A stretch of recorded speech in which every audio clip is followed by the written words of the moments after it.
Oh, hi everybody, and welcome back to Hearts of Madness. Forgot to edit the stream overlay this week because I've been sick in bed. Very sick.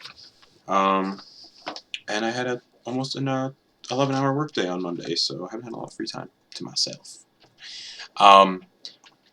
So, applications for Hearts of Madness are now closed officially as of 6 minutes ago. So if you dropped an application in, well, stay tuned. I'll be contacting you in the next couple of days for the next step in the process, and hopefully have yourself and your little character introduced next week, maybe. All depends on the timeline, how everything goes. Stay tuned and make sure you're part of our Discord if you applied, so I can actually, find you, because some of y'all could not find your Discord usernames on Discord at all, so unfortunately there's no way to contact you. Anyways, bang. Also, please subscribe to our Spotify and Apple Podcast feed for Mimics and Monstrosities, because this Sunday we're recording a special episode of Demystifying DMing after Soldiers of the Lich Queen, where Sam will sit down with me and we'll talk about DMing together. Our first little DM interview episode, all about, well, interviewing me, and it's going to be a lot of fun, and I don't know what questions are going to be asked. I don't know what to expect with it, so it'll be a lot of fun, I hope. I have a lot of it'd be great, so tune in. And then maybe we'll get more DMs eventually lined up that are, who knows, it could be anybody. Maybe Garrett will come on and talk for a little bit. Maybe other people will show up at some point. Who knows? That's literally it for announcements. Yeah. I'm 60 pages into a Curse of Strahd sequel campaign that I've been writing, so that's fun. So if you want to see what that's all going to be about before buying it on DM's Guild, come check out our Curse of Strahd sequel stream, Shadows over Ravenloft, on Thursdays at 7:15 p.m. Eastern Time. Time's subject to change, maybe. We'll see what happens. What else? That's it. So, last time, you guys were, what's going on? Sorry, answering messages. You guys found yourselves in the forest of Cormanthor, back in the Forgotten Realms, back on the continent of Faerun, after leaving Pandemonium. And you were immediately set upon by a group of elves who called themselves the Remnants, who protected the ruins and remains of Myth Drannor, the elvish city that was destroyed when a city fell out of the sky and completely demolished it. And these remnants have been remaining in Myth Drannor to protect these artifacts that may be buried in the ruins of the city from any sort of threats that would come in and steal them, and just to seek harm and desecrate this city. So y'all were arrested and taken into this elvish prison, and eventually were determined not to be hostile, and were asked to sort of help the elves with an illithid raid, because they believe that the illithid you all fled from may be tracking you through the plains somehow, and could be showing up in Myth Drannor in the coming days. So after you all were freed from the prison, and you volunteered to go to the settlement of Semberholme, where the original elves of Myth Drannor fled to during some hard times that the city had fallen on. These elves fled the city, leaving the remnants behind, and you all made your way to Semberholme, moving through the woods with a guide known as Siren, this kind of hoity-toity elf who was not patient and just sort of sped ahead, causing the party to have to try to keep up with her, moving through these dense forests, these dangerous forests. You all encountered a hive, a sort of small colony, of ettercaps, which were pretty much dealt with without much issue, other than Auggan being slightly gone berserk and attacking the party, but that was dealt with relatively quickly. You guys continued your trek through the forest of Cormanthor, and eventually found the corpse of a half-eaten brown bear on the ground that Siren mentioned looked like the work of a Bulette, and you guys may be entering Bulette territory. So she mentioned be quite quiet, sneaky, to not alert any bullets that may sense you all from underground using their tremor sense. Rylie and Melee kind of took to the sky a little bit, and Siren, as always, crept ahead very quietly, but unfortunately Auggan alerted the presence of a Bulette that burst forth from the ground, and that is immediately where we're going to pick up the session with this Bulette bursting out of the ground in Auggan's space, technically. And as that happens, I need Auggan to make a strength or dexterity saving throw, your choice. Oh, strength for sure. 15. 15? 15? 15. 15 is unfortunately a fail. Yeah. So, Melody and Rylie, you guys are kind of up in the air, looking down as the ground kind of explodes. And this, like, weird land shark-looking creature bursts forth from the ground, and Auggan takes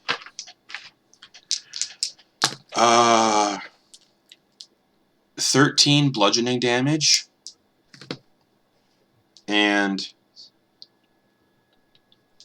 14 slashing damage, and is knocked prone as this Bulette and Auggan's pushed you. Auggan, you're pushed 5 feet back as this thing bursts out of the ground and just shreds you, and you get knocked 5 feet back. Okay, so I'm not in melee range of it.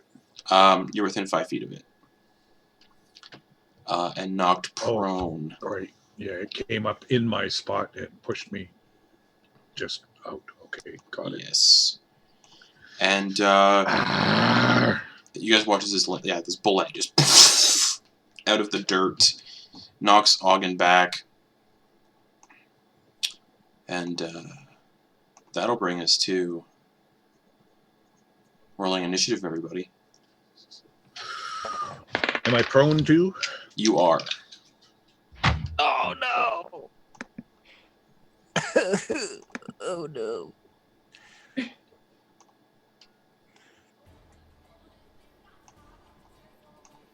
Alrighty. So, before we get going, Auggan, what'd you get for initiative? 21. Okay. Melody. Melody Buford Forrester got a 7. Oof. And Rylie. Big ol' 12. 12. Alrighty, that'll bring Auggan first. Auggan, this thing bursts out of the ground with like the earth kind of like slamming into you with this bludgeoning damage, and its razor-sharp maw and claws just raking across the entirety of your body as it bursts forth from the dirt. It's your turn as you're knocked to the ground 5 feet away from it. Use half my movement to stand up, and then I rage. And wisdom saving throw because of the damage.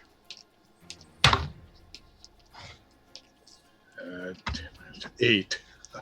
And preserved. Preserved. Thankfully, your friends are up in the air. Except for the person yeah. we can't really afford to kill. Because if they're dead, we can't That's very really true. make an introduction with the next people. You have to believe us. We wouldn't be able to find the place, even. We'd have to tell them a lie. Okay, so I'm standing, I'm raging, I'm berserked. I am, I'll go reckless. Sure. And attack with my battle axe. Go for it. 25 to hit. 25 hits.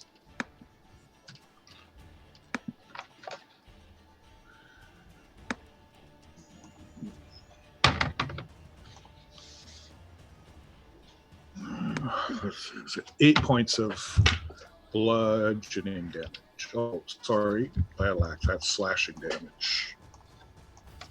Okay. So yeah, this thing knocks you to the ground, you leap up to your feet and just sink your axe into its side. Yeah, but not very hard because I'm still kind of, that's why it was only 8. Ugh. Anything else? Yeah, do it again. Go for it.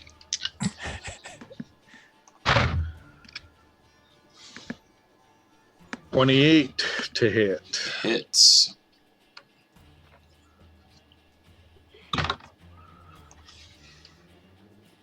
$11 plus 14 damage. Okay. Oh yeah, it should have been a +3 on that other one too, actually.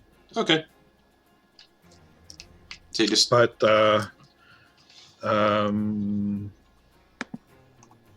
no, I can't move without attack of opportunity. I'll stay where I am and just growl at him. alrighty. Rylie, it is your turn. I will Eldritch Blast it. Go for it. And you have 3 of those now. I do. Where did my D&D Beyond go? Oh, there it is. Okay. Thank you, Jeremy, for subscribing. Oh, thank you. 21 to hit. 21, of course, hits. Yes, and then that will be 7 plus 5, 12 12 damage. damage. That first one. Mm-hmm. 13, I'm assuming, won't hit. 13 does not hit. Kind of just splashes into the dirt. So that's the second one. Third, it's a natural 1. All right. So I got 1 hit, a natural 1. So, and I guess I'll use my movement to go another 5 feet up. Okay. Just go. Okie dokie. Whoop. That'll bring it to Siren, who, as soon as I just fix something here real quick, she's just going to spin and Oathbow, obviously. And she's going to say, "Swift defeat to my enemies." And say, "Swift death to those who have wronged me," and now the Bulette is her sworn enemy. She's going to make an attack. 25 to hit. Arrow sinks into the Bulette's side.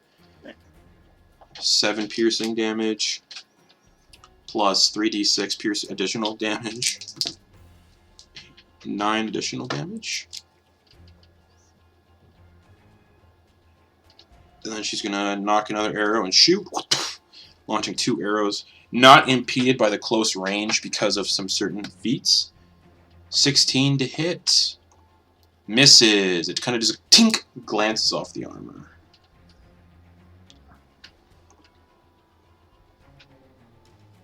Okay.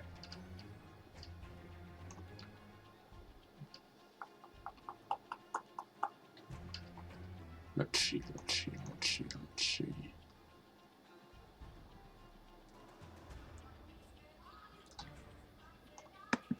Okay. Thinking. Bulette's turn. The Bulette is going to attempt to bite Auggan, I guess. 16 to hit. Surprise. Miss. The Bullet's going to end its turn, bringing it to Melody. Seeing that Auggan is a bit of a rage and that Bulette is not looking too great, or it's not looking like a fun little thing to mess with, Melody is going to pull out his pipe while he's flying there with his cloak, and he's going to take a puff on the pipe, but instead of using the exhale, he's going to use the tendrils of the smoke coming out of the pipe and waft them in that direction. And the strings of smoke spread out and become massive and conjure web. And it'll be centered essentially on the Bulette, which means it'll also include Auggan. Okay. So at the start of their turns, they'll roll dex saving throws. All right.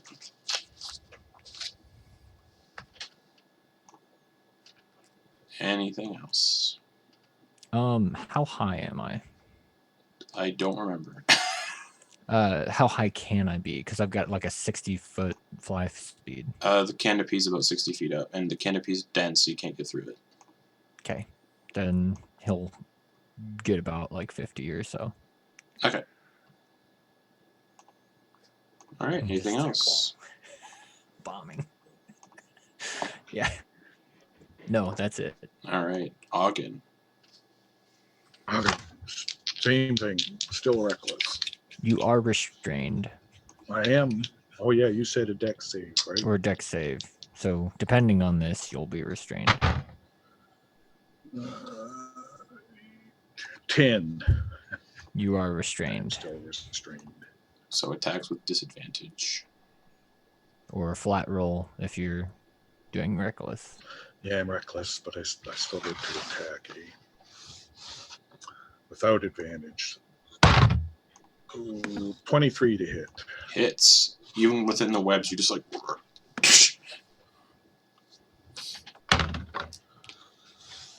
16 points of damage. Oof. Okay. Hey, Auggan, are you rolling like a 10-pound stone d20? Yeah, When you roll it, it's like great big steel one, man. it goes every time you roll it. So this bullet is not looking great already. Auggan's just been carving away into it. Okay, 22 to hit. 22 hits. All right, 10, 16, 19 points of damage. How do you want to do this? Oh, really? I want to. Well, I can't reach very good because I'm restrained, so I'm just going to whack and hope I can like cut his head off if it has a head, sort of thing. Yeah, it does. You just, That's what I want. with like a weird like motion in the webs, you kind of pull yourself a little bit forward, and then just a quick flip of the wrist. His head pops off like the top of a bottle. Just. Uh-oh. Uh-oh. And he looks around. Yeah. But that was the end of my turn. Alrighty. Well, I could move. I All guess. You can't. righty. You are restrained. Oh, I'm restrained. Thank Right. fuck. You hear more burrowing, and 2 more bullets out of the ground. Great. Okay. Same initiative. We're still in He's still in combat. Yep. Hey, It was Guess too what? easy. That was Auggan. too easy. Yeah. Auggan, guess what, buddy? You're surrounded by webs. So you're almost kind of safe. Okay, they're rolling initiative. Oh, by the way, I will go into more detail about the verbiage of the spell.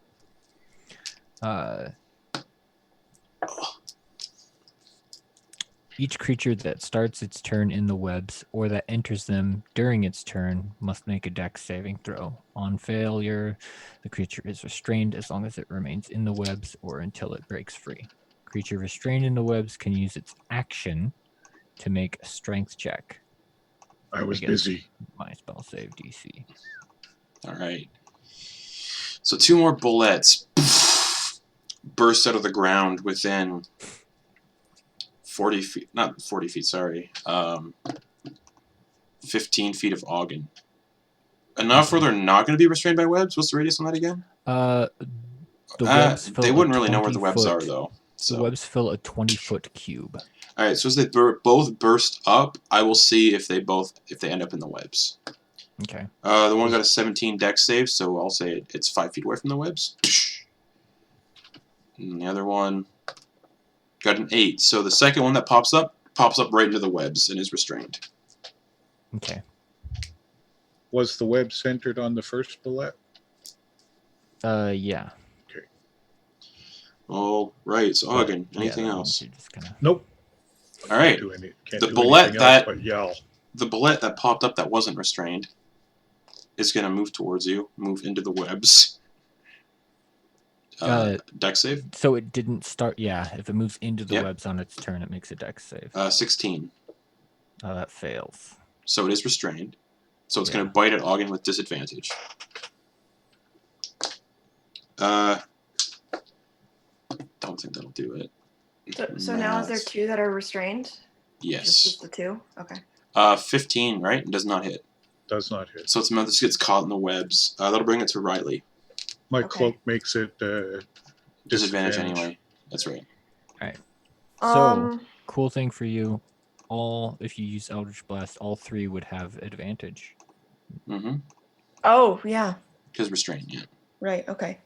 So I'll is any of them closer to me? I guess I'll just whichever one is closest to me. I'll They're do that both one. kind of within the same vicinity, like right Okay, up against so Auggan. They're I'll just both pick kind one.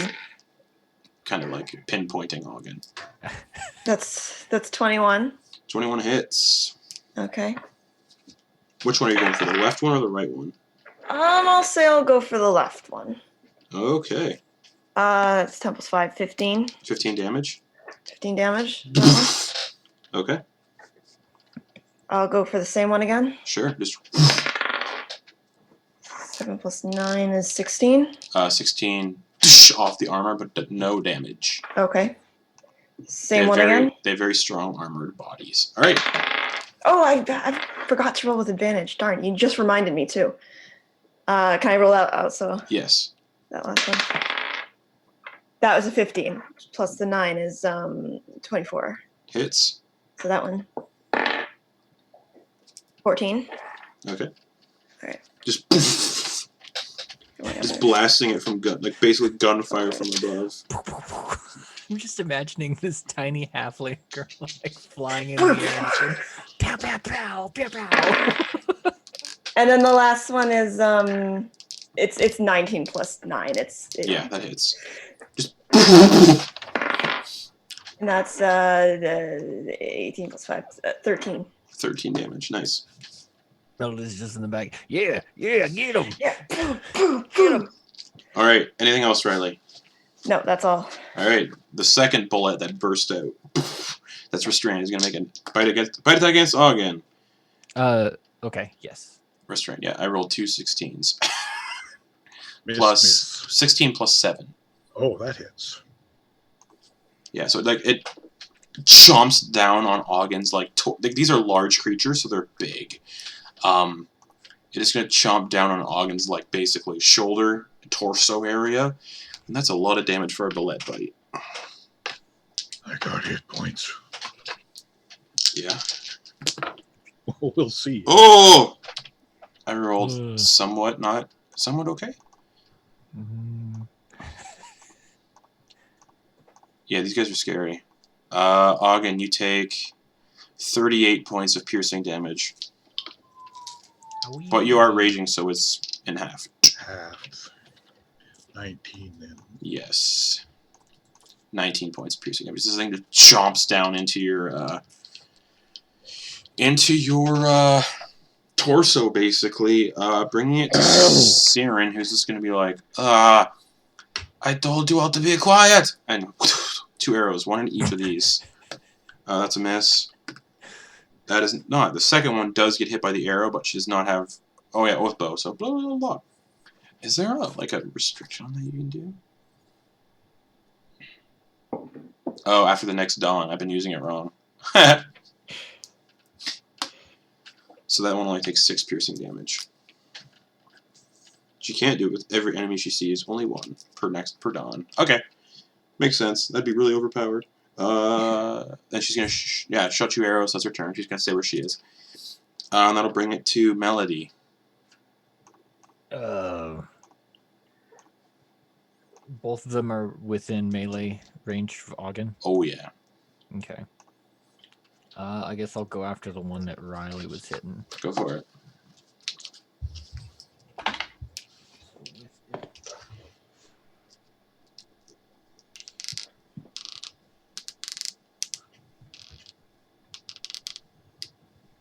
$25 to hit. Hits. And extra dice dice out here. What are you doing, by the way? Ray Frost.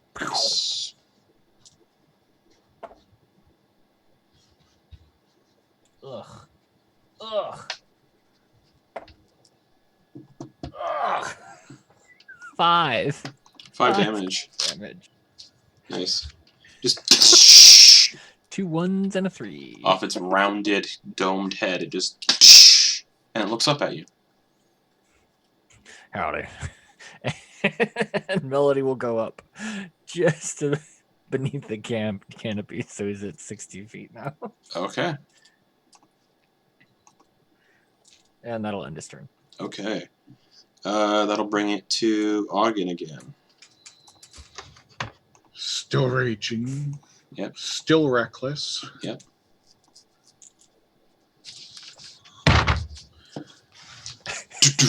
$29. Are you attacking the one that everyone else has been attacking on the left? Oh, sure. All right. Actually, they're both close enough to hit. Right? Yeah. Yeah. Well, yeah, same one. All right, roll damage. Because you just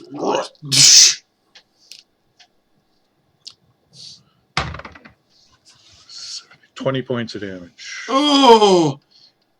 You almost kill the thing with one blow.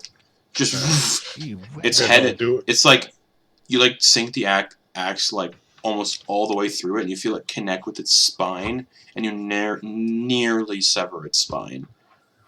And same again, but this time it's 14 to hit. That'll be a miss.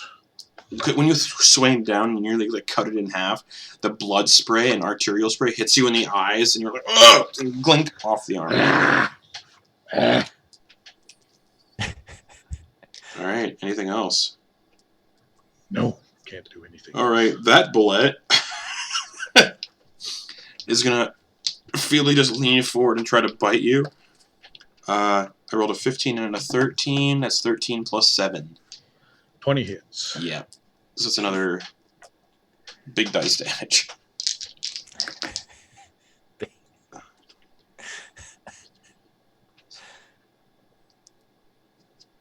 You take 31 points of piercing damage. Oh boy. Reduced to half, you take 15 points of piercing damage. Just chomp.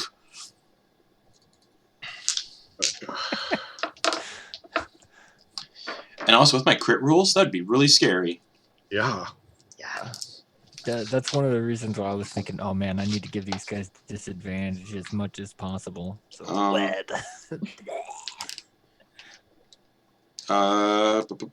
that'll bring it to Rylie. Okay. That one is still up, Oh yeah, barely. and he's still restrained. Yeah. 14 plus 9 Hits. is yeah. 14. 14 damage. You leave a crater-sized hole in the side of its body, and it just kind of slumps over. Okay. I'll look to the next one. Yep. And that is yeah, that's like 27. Yep. 10 to that one. Okay. And then my next one Sure. is 20. Not natural. Yep. That's 13 damage. Okay, cool. Crap, I forgot to do a dex roll at the beginning of my turn. no, it's you don't. Are you saying for the restrain? Yeah. No, Don't matter. you after the initial dex roll, you are just restrained until you use a strength check. Okay, Use gotcha. an action to do a strength check to Mhm. escape. Okay, perfect. Alright, anything else, Rylie? No, that's all. Cool. The Bulette's gonna make a strength check to break out of the restraint. All right. Nope, that's a 7. Woo! You get the idea. They're very strong, though, so that's very unfortunate. Lucky. We shall see. Okay. She's just gonna fire 2 more arrows at this one. Ooh, that was almost a natural 20. That's a 17 to hit, which just hits, and then a 19 to hit. So both arrows. 12 piercing damage and 11 piercing damage total. So that'll bring it to, with both arrows, 23 points of piercing damage as they both sink into the Bulette. And it just groans out in pain, bringing it to Melody. Let's try this again. Rare Frost. Yeah.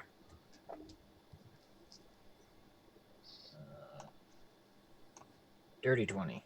Hits, obviously. Let's see what I get this time. Ugh. Okay, that's better.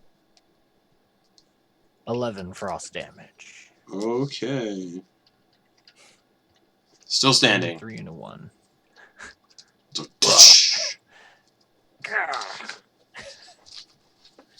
Anything else? He's just gonna shout to our ranger friend. Just hide, get out of there. Auggan's still pissed. But I am restrained. Yeah, Mhm. but we just need to get out of your line of sight for a turn or two. Or just 60 feet away. Yeah. Alright. That'll bring it to Auggan. Still raging, still reckless. But not having advantage because I'm restrained. Mhm. 23 to hit. The hits.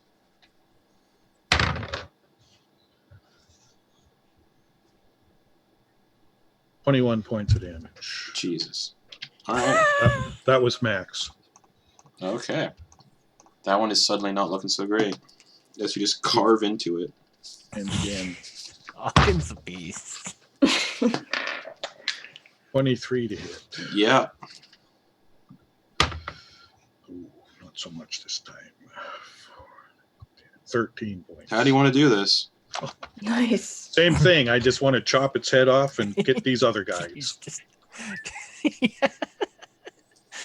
Alrighty. Chop a head Alrighty. off, move on. Chop a head off, move on. And then, yeah, you look right at Siren, who is the closest one to you. Anything I else? can't move. Nope, I can't move. Alright, Rylie. I even higher, Alright, anything else? and I just wait it out. No. Okay. Siren's just going to walk up to him again and cast another Lesser Restoration. She's restrained too then? Oh, I should just make a dex save to see if she gets close enough to you. Yeah, dex save. Uh-oh. Sorry. That's math. Hold on. 26. Okay, yeah, good. She just Yeah. nimbly walks through the Yeah. and then touches Auggan and casts Lesser Restoration. You really need to get rid of that axe. My axe. Alright, I Yeah. think that's it. I Here's come that back. curse. But thank you, Siren. Yeah, Thanks, Siren. I think the bullets are dealt with. You know, if you stay away from him, you don't have to use a spell. He will eventually calm down if we just stay away from him. Time is of the essence. That's true. I just Alright. thought you should know. No, that's a good point. Let's go. Maybe I can keep up now that I'm and Melody's still flying. It's Alright. probably sneakier, yeah. There's probably more around, huh? We should still be. Most likely. Okay, I go back to hovering and I just like hold on to Auggan's shoulder. Alright. I'm still restrained, aren't I? Oh, Yeah. I can drop concentration on the webbing. No more whipping. Yeah, there's just 3 dead bullets on the ground. Anybody want to take that? Auggan's gonna pull out his dagger and cut off some big slabs of bulette meat Alright. and put them in his backpack. Give me a survival check to see if you can pierce through its hide. Survival. I mean, there's exposed wounds, never mind. You can just like, carve into the exposed wounds. And, I got 20 anyway. Yeah. I'm pretty sure that probably passed. yeah, you get like 3 5-pound bullet steaks. Chunks. Ah, Nice. meat. Rations first 3 days for Auggan. Yeah, well, see, these guys don't 5 eat pounds a meat. day. I have to get meat somehow. Um, Maybe I'll go cut a leg off that bear, too. do you want to? Yes. All right, you approach the bear. Give me a stealth check. Stealth. I thought you said he was dead. I understand. Oh, okay. Oh, Oh, yeah, God. I'm being quiet. Yeah, okay. Stealth. 19. You do not. I'm sneaky now. You do not alert the presence of any bullets that might be using that bear as bait. I will So- stealthily use my dagger and quietly cut Alright. off one of its legs. Sure. But I won't skin it. I don't need the Alright. skin. Can Melody figure out if there's any valuable materials they can get off of this bullet? Probably not. Okay. They don't really have teeth to pry out. Their maw's kind of all like jagged and Like beakish? yeah. However, I will let you give me an Arcana check regarding bullets.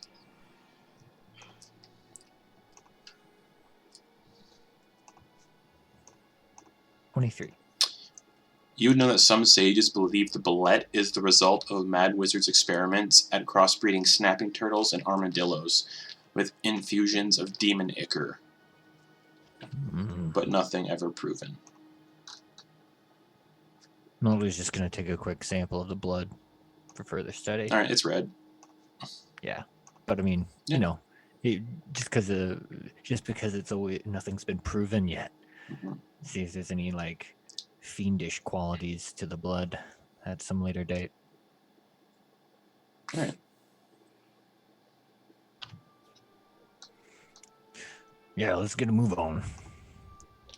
Thankfully, those things don't like to eat elves or dwarves, but, well, they generally kill us before realizing that we're elves. And she kind of just saunters along. Why don't they like eating elves? I don't know. I haven't exactly had the chance to speak to a Bulette about it.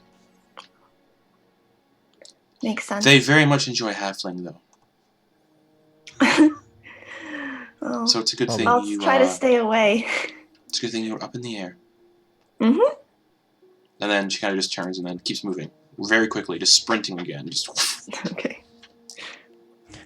This is the first time Melody's been able to keep up.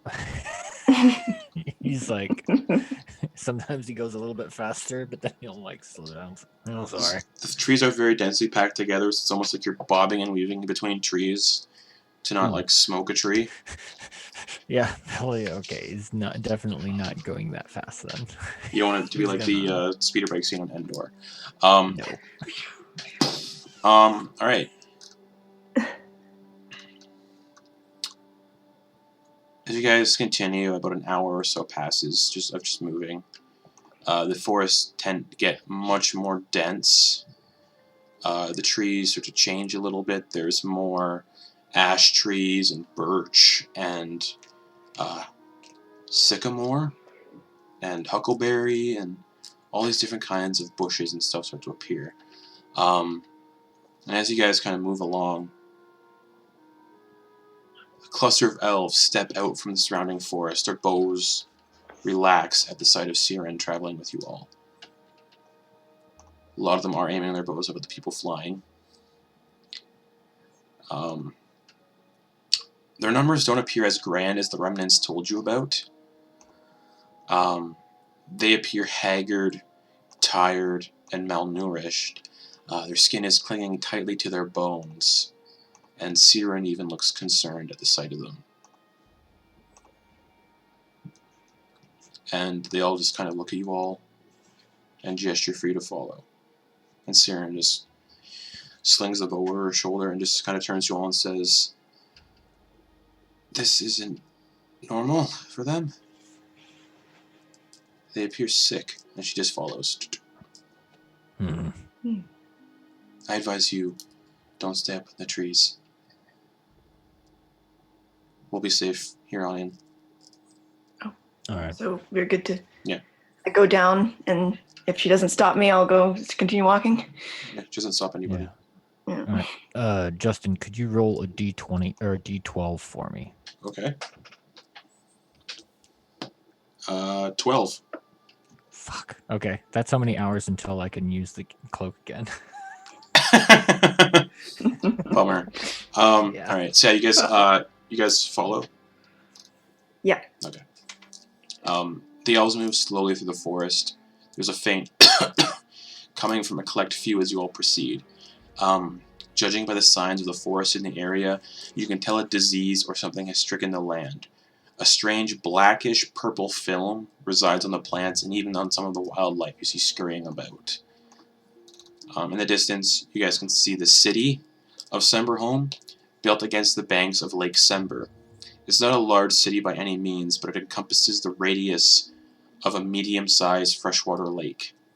You notice numerous elves roaming about, all sickly looking and coughing constantly. A pair of elves dressed in thick robes and masks seem to be hauling away a body into a hut, and the smell of burning wood emanates from inside as plumes of smoke rise up into the sky. These elves eventually lead you guys towards this grand hall, and you are all brought inside, and the sickness continues as you progress forward. Where you'd expect to see numerous guards stationed and nobles moving about, you see but a handful of guards and a large throne where a sickly-looking female sun elf sits, garbed in leather armor adorned in silver rings, and a bow made from red yew strapped to her back with 2 short swords placed at her sides. She waves feebly for the elves to leave you and doesn't even attempt to rise. You can tell just by looking at her that she's incredibly weak. One of these robed elves enters the room and applies some ointments to the seeping wounds on her skin, and then hands her a vial of some sort of purple liquid, of which she downs and grimaces, handing the vial back. Apologies. As you can see, our people have been struck by some terrible illness. I am Coronel Ilzafel Miratar, ruler of Semberholme, for what time I have left. And she begins to cough violently and wipes a dribble of blood pooling from her mouth and nose. Why have you sought an audience with me, and why do you bring one of the remnants with you?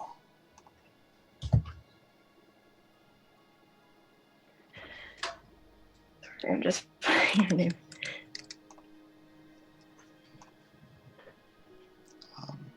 Well, we were sent here by the people at was it Myth Drannor? Yeah. Yeah, but at Myth Drannor. Valsar Irtel. Mm-hmm. There was some concern about a potential attack by the God, I'm blanking on the word. Illithid, by the illithid. Yeah. And they wanted we wanted to warn you about that and to see if you can send any help. As you can see, everyone here is incredibly sick. If I could send forces, I would, but we can't risk this illness spreading past Semberholme to the other colonies.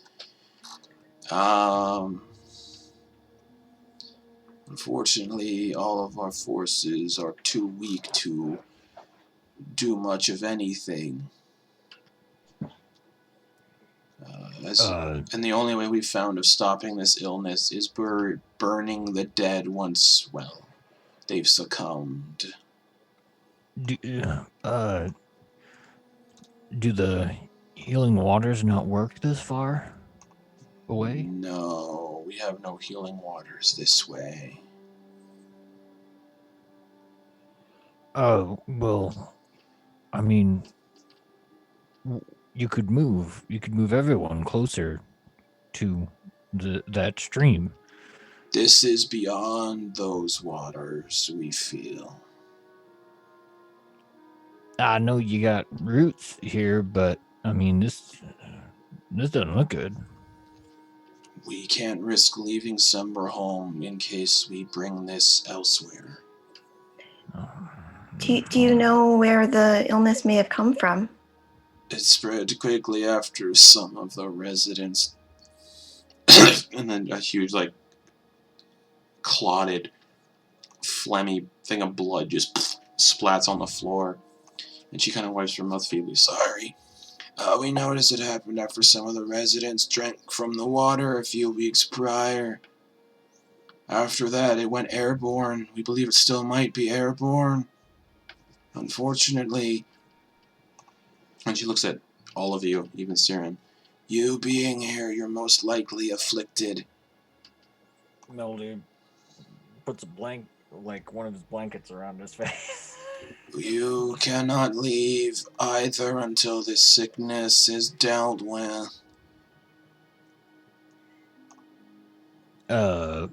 Melody's going to immediately cast Sending on Valasar Mm-hmm. Iratiel and say, we've arrived. The entire village is sick, and they're telling us we're also infected. Delay. Okay. And then there's a response and says, keep me updated.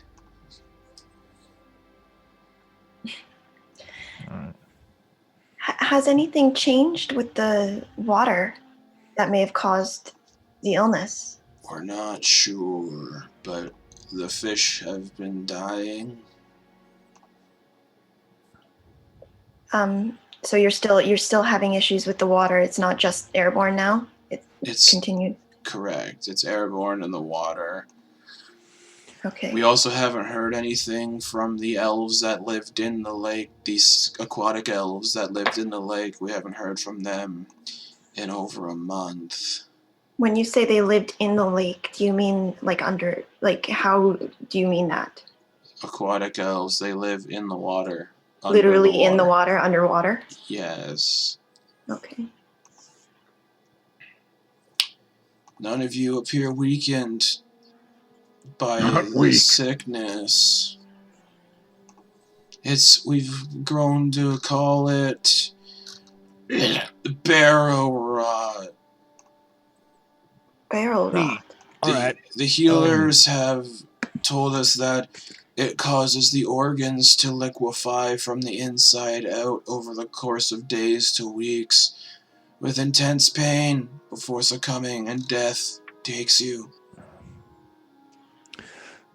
Okay, so first things first, skip the cure for now and figure out what's causing it in the first place. Mm-hmm.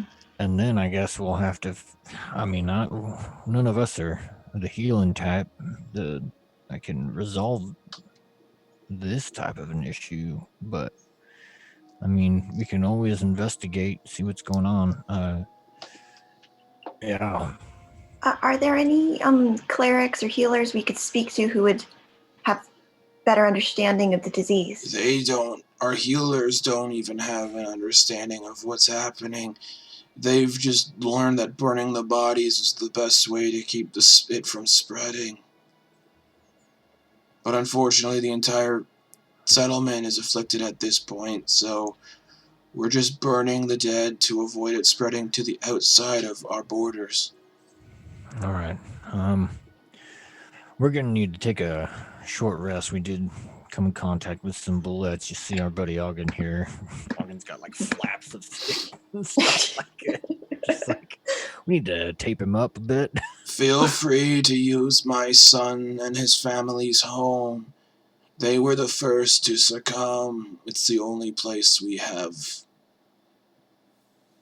And you're already afflicted, chances are, so it won't make a difference. That's very kind of you to let us use your son's place. Please don't take anything, leave it the way it is. You wouldn't dream of it. All right. We the source, we believe, is the lake. And she kind of just like passes out from exhaustion and pain. Okay, let's go make a plan here. And Siren's like, yeah? What the fuck? Yeah, that's Huh. not great. Is there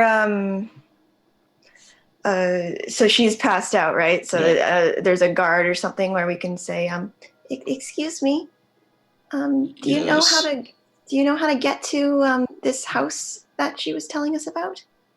You won't miss it. It's the biggest house nesting on the lake. Okay, wonderful. Thank you very much. And he nods. And he coughs as well and just he's like, ugh. All right. This may actually be an opportunity to investigate the house, see if there are any clues to Mhm. how they got afflicted, considering they were the first to go. So That's a good point. It also gives us a chance to rest.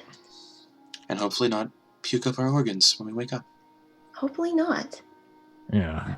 Well, I'm not going to sleep, that's for sure. All right, let's do this. All right. So you guys leave the Grand Hall, and you can see the house she mentioned. The guard mentioned it's the only house actually built onto the lake. Like on a kind of pier Yeah. sort of situation? Yeah. Right. Almost like a houseboat, but it's a house on the lake. Right. Yeah. I know what you're talking about. Yeah. So, as we're walking along this dock, I'd like to look over at Siren and be like, so there's no way we're going to be able to bring any of these people back with us. Right now, it's just our survival, maybe sort out their mess and make sure we don't get any more sick and then head back. Yeah, right? if we can cure them, then, I mean, we could probably bring ones that aren't as weak back, but it's looking rather dire. None of them are looking. Oof. There are other elven colonies in the forest if all else fails. But we don't want to spread this to the other colonies. Yeah. Yeah. The best thing is to try to find as much of a cure as we can. As you're walking, Melody, you feel a tug on your robes. No, no. And there's a Alright. little elvish child, sick. Just, hello? Hi. Melody's just gonna stay standing up. Are you, Normally he would kneel to talk to this little one, but he's are you here to help? yes, we are. Can you save my dad? I don't know if I can. He I don't know gestures who he is. to the hut where you saw the bodies being taken. They just brought him in there. Is he Oh. okay? I don't know. What's his name? Glifrindel. Glifrindel? Well, we'll keep an eye out. Thank you, we sir. We gotta head off in this other direction and see if we can't sort some other Thank stuff you. out. But what's your Thank name? Mithrindel. Glifrindel and Mifrindel. Yeah. All right. And he sneezes a little bit, and it's just mostly just congealed blood. And does a little kid thing, just on the back of his hand, and goes, "Thank you." And he kind of just sits down where he was sitting before, playing with his little ball by himself, just throwing it against the wall feebly. Rolls back to when he catches it, and just... All right. Mithrindel was the son, Yeah. and Fithrindel. Fithrindel? Fithrindel, is that what I said? How old is this kid? Glyph and myth. Well, he's an Oh, elf. Glyph. Glifrindel, that's right. I have it written down. He's an elf, you don't really know. Well, Maybe, but he's does probably he- like, is he's he probably taller like, than me? Is he taller than me? yeah. Okay. He looks like he's probably the age of a 7-year-old human, but Okay. he's probably older. He's probably older than that. Yeah. Okay. And Siren is just like, she speaks to him in Elvish and says, in Elvish, anyone understand Elvish? Do I? No. Okay. She just says something in Elvish, and then stands up and goes, "The elves of Cormanthor have been dealt a terrible hand as of late. Yeah. And you notice, actually, that the little child is a drow. Hmm. All sorts of elves live here. So you look around and you notice drow, sun elves, wood elves, half elves. Okay. Or aquatic elves, because they never came back out of the water. No aquatic elves. But you guys eventually get to the home. All right. What do we see outside the home? Anything Nothing. like fishing gear? Or Oh yeah, like fishing dock nets, and- fishing poles, harpoons. Like they fish the lake. You see like a fishing boat. Like a fishing boat is probably big enough for about 4 to 5 people. And you get the idea. The son or the whoever, who they might have been fishermen by trade. Melody's gonna walk over there and kind of give this thing a look, see if anything looks out of place or out of the ordinary. Nothing looks out of the ordinary. No, they look heavily used. But also looks like things haven't been probably moved in quite some time, maybe about a month. There's some little bit of dust settled. There is a barrel that stinks profusely. Yeah. It smells like rotting fish. Yeah, Melody's gonna make sure, open it up. It's full of just rotting fish, all with that same kind of film all over it. Yeah, that's not good for anybody, so he's just gonna dump it. Yeah. Yeah. Okay. Did he notice anything strange as he was dumping it? No. Okay. Just looked like Gross. Icarus, oily. Yeah. It was goop. like someone was making fermented fish paste.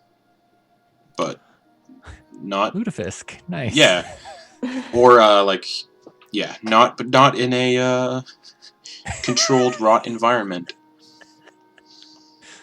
Nice. All right. Just out in the open. Yeah. That's what Melody was doing. Okay. Yeah, as we're walking, right now we're at the They're at the house. we're at the house. Okay. Mhm. Is there any in the outside, any kind of plants? No. Or anything? Okay. Is there a bench outside? There is. Auggan's going to sit down. Okay. Mm-hmm. He's a little... The bench. Not a lot. The bench is. It's Yeah. not bloodied or anything. The bench is built for nimble and slender elves, so the bench kind of groans a little bit. Yeah. That bench is screaming. If it had a voice, it'd be going. Fun enough, it's an awakened bench. Siren's just gonna look through the windows, and I can't see anything. Yeah, I mean, I imagine there's no key. Melody will walk over, open the door. Opens. It's dark. Alright. There are no lights lit. Everything has a fine layer of dust just looking through the doorway. All right, let's go have a look around. What time of day about would it be? You guys left at 3 in the morning. Bullet fight. We'll say time spent moving through the forest. Maybe the sun's just rising, so maybe 6 a.m. Nice, cool. So at a pretty grueling pace, we got here in 3 hours. Yeah. Okay, cool. Close. And you get the sense that, that elves don't need to sleep a long time. But you can kind of get the idea that these people aren't sleeping, getting their 4-hour trance at all. Like, no one's sleeping. Right. Blame them, they don't have much time. Well, yeah. Yeah, I'm hoping that since these elves, they don't have as... I mean, I don't know how quickly diseases go through their body and how that changes between us. I'm hoping that this doesn't hit us harder. Fun fact, faster. if you're immune to disease anyway on your character sheet, this is not affecting you in any way. Oh no, that's poison. No. So I imagine dwarves. I think it's there are things out there that make you immune to disease. Unfortunately, I don't believe any of you are immune to disease. No, I'm No. immune to being charmed, and I'm resistant to poison, and that's I'm not going to help you with this. yeah. I am immune to poison. And you all You're a step. dwarf? You I all, have the periapt of proof Ah, against poison. right. so do you all step into the house? Okay. Yeah, it's dusty. Like the dust tickles your like nose, and I definitely like kind of just in case it's. I thought you were about to say Constitution saving throws. no. I'm still sitting on the bench. Yeah, Auggan's still sitting outside. Yeah, it's dusty. No one's really been in here for what you can probably assume is when they died. Mm. Mm.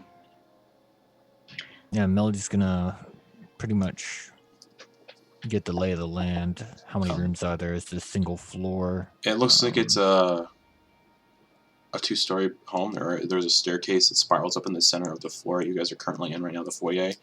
And then off the foyer is a kind of like overlook on the lake. And you can see a hole in the floor where fishing is done inside if the weather's awful. Kind of like a back room. That sounds cool. And kind of like a viewing area to like look out on the lake in the morning, have like a drink or something. It's a very nice home. But very dusty, very musty smell inside. There is a table, and the table is still set for a dinner. The food has long since rotted and decayed, where there's not even a smell to it. It's almost like dried out and mummified almost. Are there lamps and things? They're just not lit. Yeah, there's oil lanterns that Okay, aren't I'll just lit. prestidigitation them, so they're lit. Okay. Yeah, dust everywhere. It's a dreary looking. It's in a dreary looking state. Well, how about we start cleaning up and see if we can't find any clues by helping them make this spruce this place up a bit. All right. Saren's like, tell your big friend to come inside then. I go to the door. Auggan, He looks up. Yeah. can you come in? We're gonna start looking around. All right. He Thank gets you. to his feet and comes Alright. through the door. Alright. Same thing as I described to them. Hey, buddy, Sorry, I know you're got tired. You know, So I got hurt. a potion here that might stop most of that if you want. I probably do too.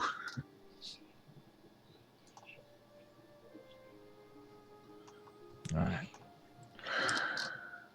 I'd like to look at this. You said there's a hole where they can fish? Yeah. So if I look down, what does the water look like in this area? It looks like normal lake water. Just like, yeah, no discoloring or No anything discoloring like to it whatsoever. that? Okay.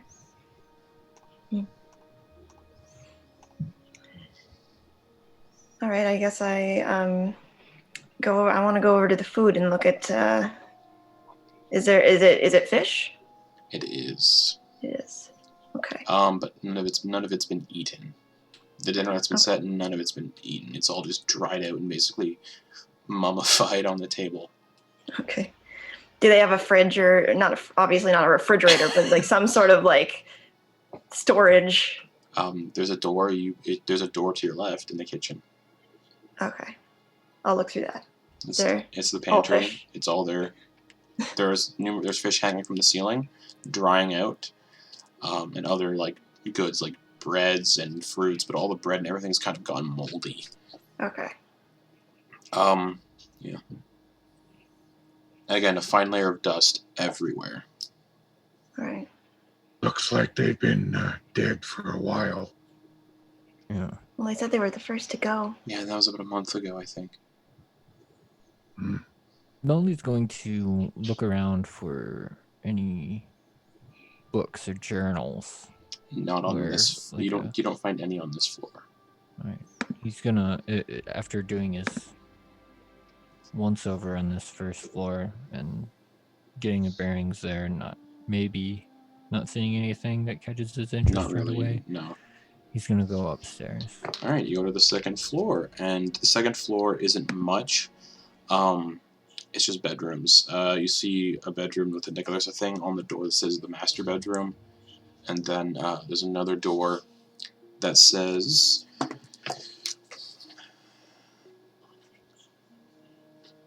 Oh, I forgot to pronounce his name that I wrote down. Glarison. Glarecans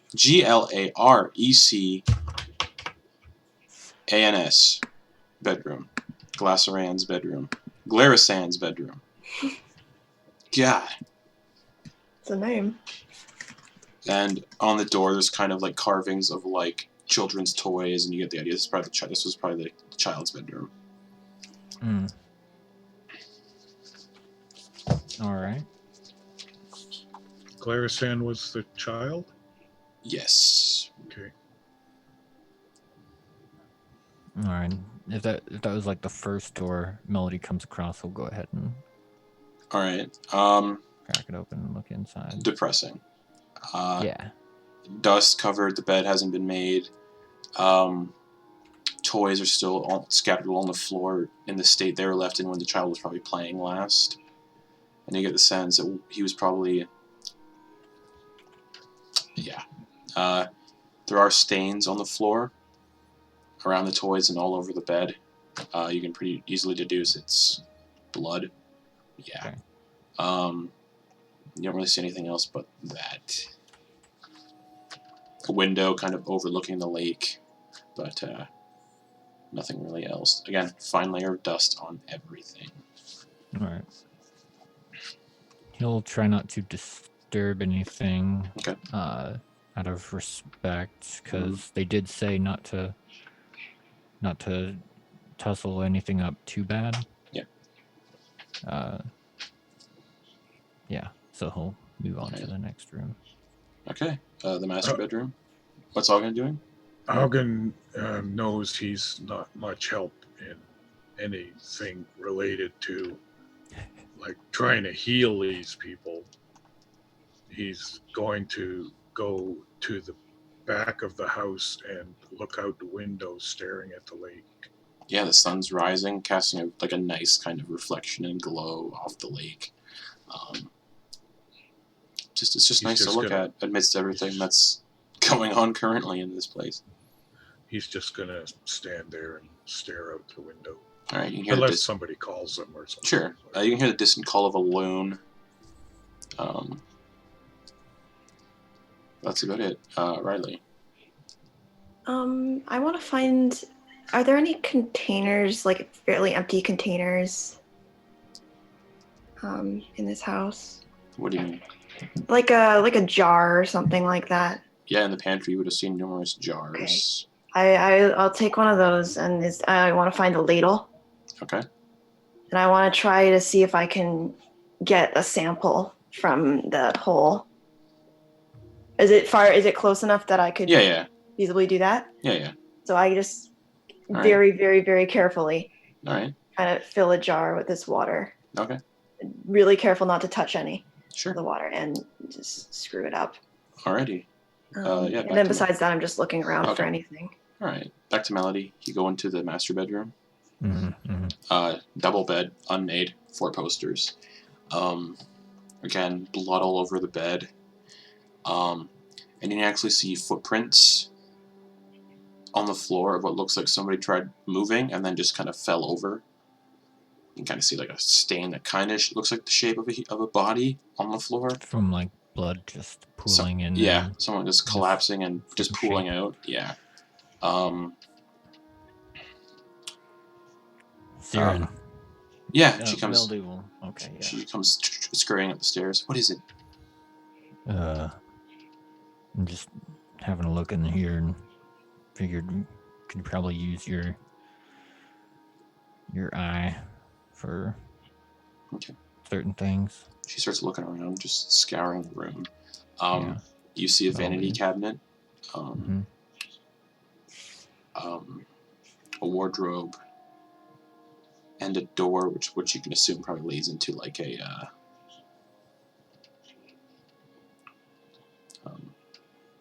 bathroom.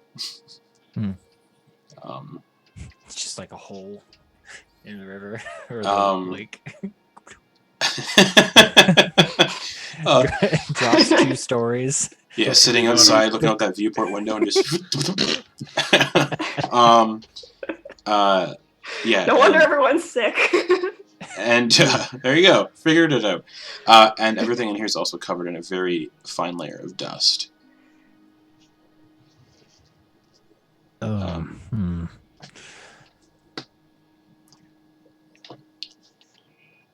Melody's going to go to the dresser area and be a bit more nosy than he wants. Sure. Than he wants to be. And he's gonna look in the usual places where one might stow a journal. You like open up the drawer. You don't see anything right away. You see like hairbrushes and jewelry. But give me an investigation check.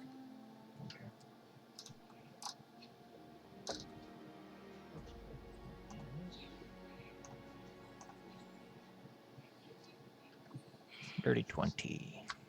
You notice a false bottom to this drawer. He'll kind of knock on it. It's hollow. And he'll look around for like a either a piece of twine or something that they might use to pull it up. Either like a little finger hole or you can find a little finger hole. Okay, yeah, and he'll just kind of ease it up. All right, you ease it up, and there's just a single journal in there. Siren, I don't know Elvish. Hold on a sec. That's not Elvish. And she kind of saunters over. Well, she saunters over, sees it, and then says, that's not Elvish. Okay, what language does it look like? It's... You wouldn't recognize the written language. But the best thing I can describe it is it's aberrant. Lots of weird symbols and weird sort of words meshed together that don't make sense. Like that way throughout the whole. Yeah, you flip through everything is like that. And she just looks at you and goes, "That's deep speech. I can read deep speech. Do you want me to translate?" Yeah, sure. And Melody will start beginning to cast comprehend languages. Oh, okay. To kind of do his own little quick read on Definitely it. Deep speech. Yeah. And the first kind of thing, she'll read it and then you read it, so we'll say you are getting the same thing. It says, "Val Relics spoke to me in my sleep today." And it's spelled VALROOLIX. Spoke to me today and mentioned the nightmares would stop if I nourished this settlement. She kind of pauses and goes, "Have you ever heard of a Valrulix?" How's it spelled? VALROOLIX. Valrulix. No. And then keeps reading.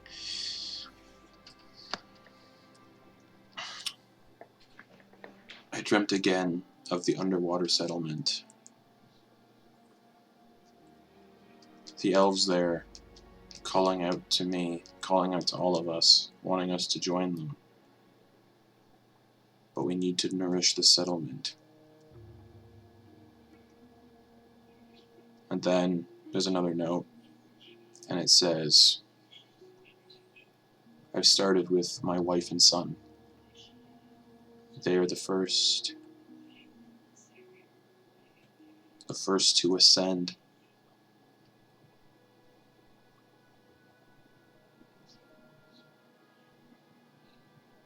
Hmm. And then the final kind of page. Everything else just kind of turns into just gibberish. It doesn't make any sense. Just no sense whatsoever. I don't think the last couple pages are just stained with like blood and this weird like vomit that you've been seeing. And the last page is, I have nourished myself as well. We are the beginning. That's all it says. Well, that doesn't sound good. And Melody's going to copy the book down in common to make things easier for everyone else and to also kind of All right. Yeah. Okay.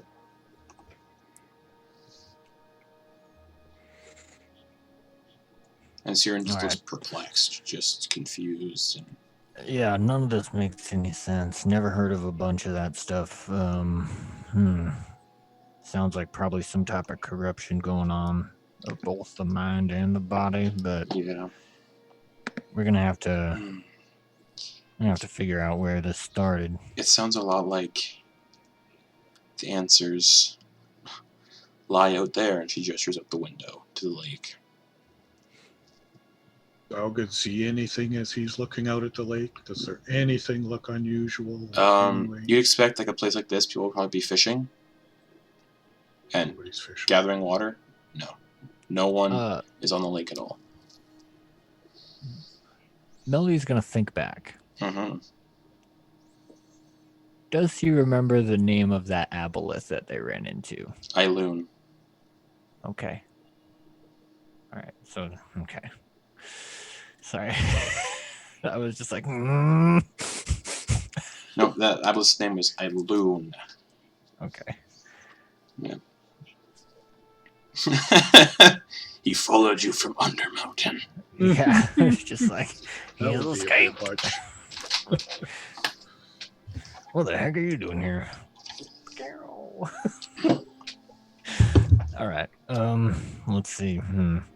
And I guess he's gonna see if he can find out how he may have infected them.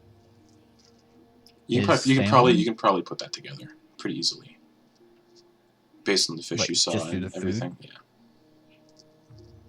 But I mean, like, I'm wondering what exactly was used. Like Melody's looking around for like a vial of bad liquid or something. That's what he has in his head. Don't find anything like that. All right. All right. What do you think? I think if we want answers, everything is pointing to the lake. And I don't want to just drink the water and find out, you know? Yeah, I got a potion of water breathing. And I don't exactly want to go for a dip. But yeah, the book did say everything. Something's drawing him to the elvish settlement in the water. Well, I think we got to update the rest of the team here. Yeah, and she heads downstairs. All right. And as she leaves, is there anything else up here? Or is it just the 2 rooms? Where are you going to look? There's 2 bedrooms, but you can look anywhere else. There was the door leading off of the bedroom that you would assume easily is the bathroom. Yeah, he'll go ahead and check there. All right. A clawfoot bathtub. Cool. He's going to take shit. No, I'm joking. But nothing else. Everything, again, dust.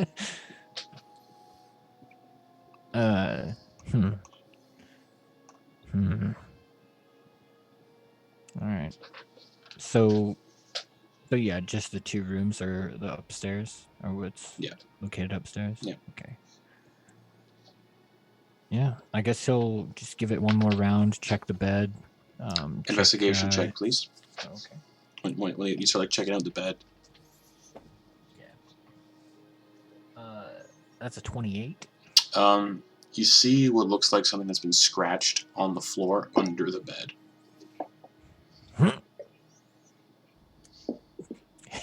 looks around. She's moved, but he's gonna go ahead and move the bed aside. Grrr. Everyone hears this like grinding sound as something's being moved upstairs. And Auggan looks up to the ceiling. That's it. you see a picture drawn on the floor. Not drawn, but like carved into the floor with like a knife, it looks like. And actually beside the drawing you can see a knife that's stained in blood. And the drawing looks like numerous elves just walking into the water.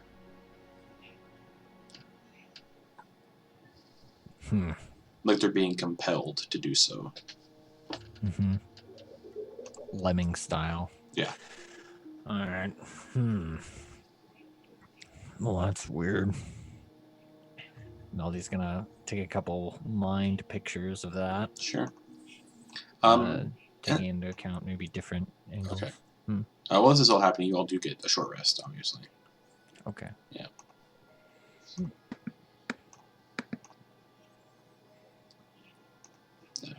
Oh, shoot.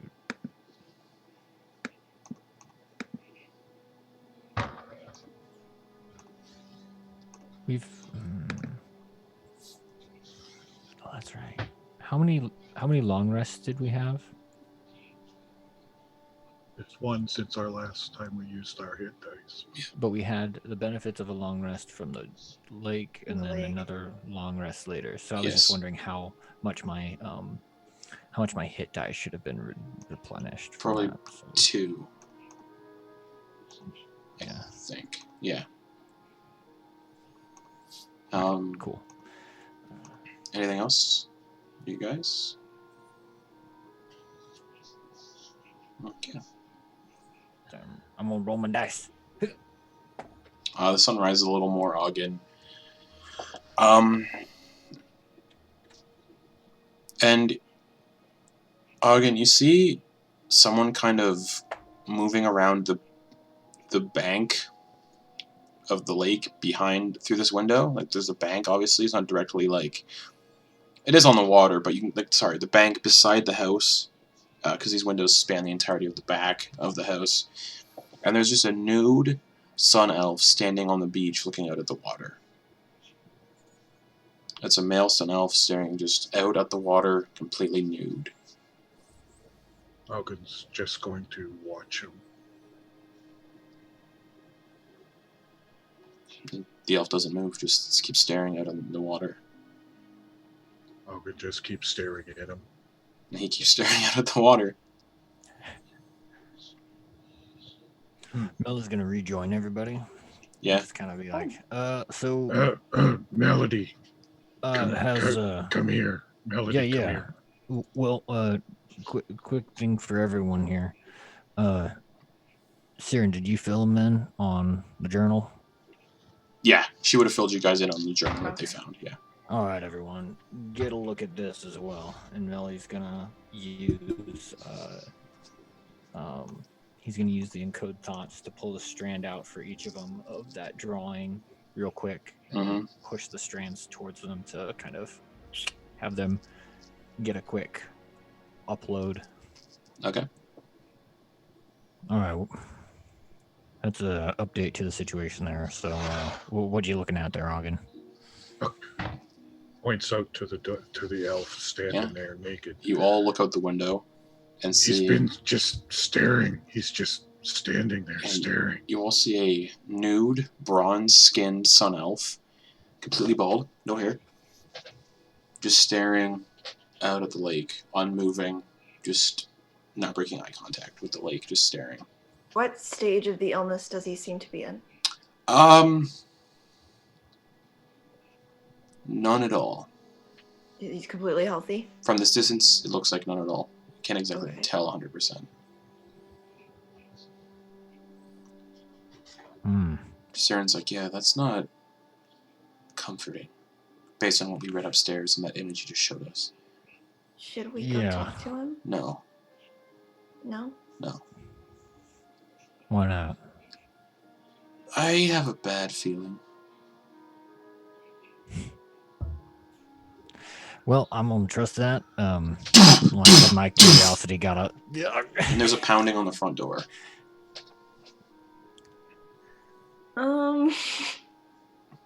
Should Mo's I know gonna what to go do. back up to the second floor Yep. and get a look down on whatever's out there. You look down and you see another nude elf.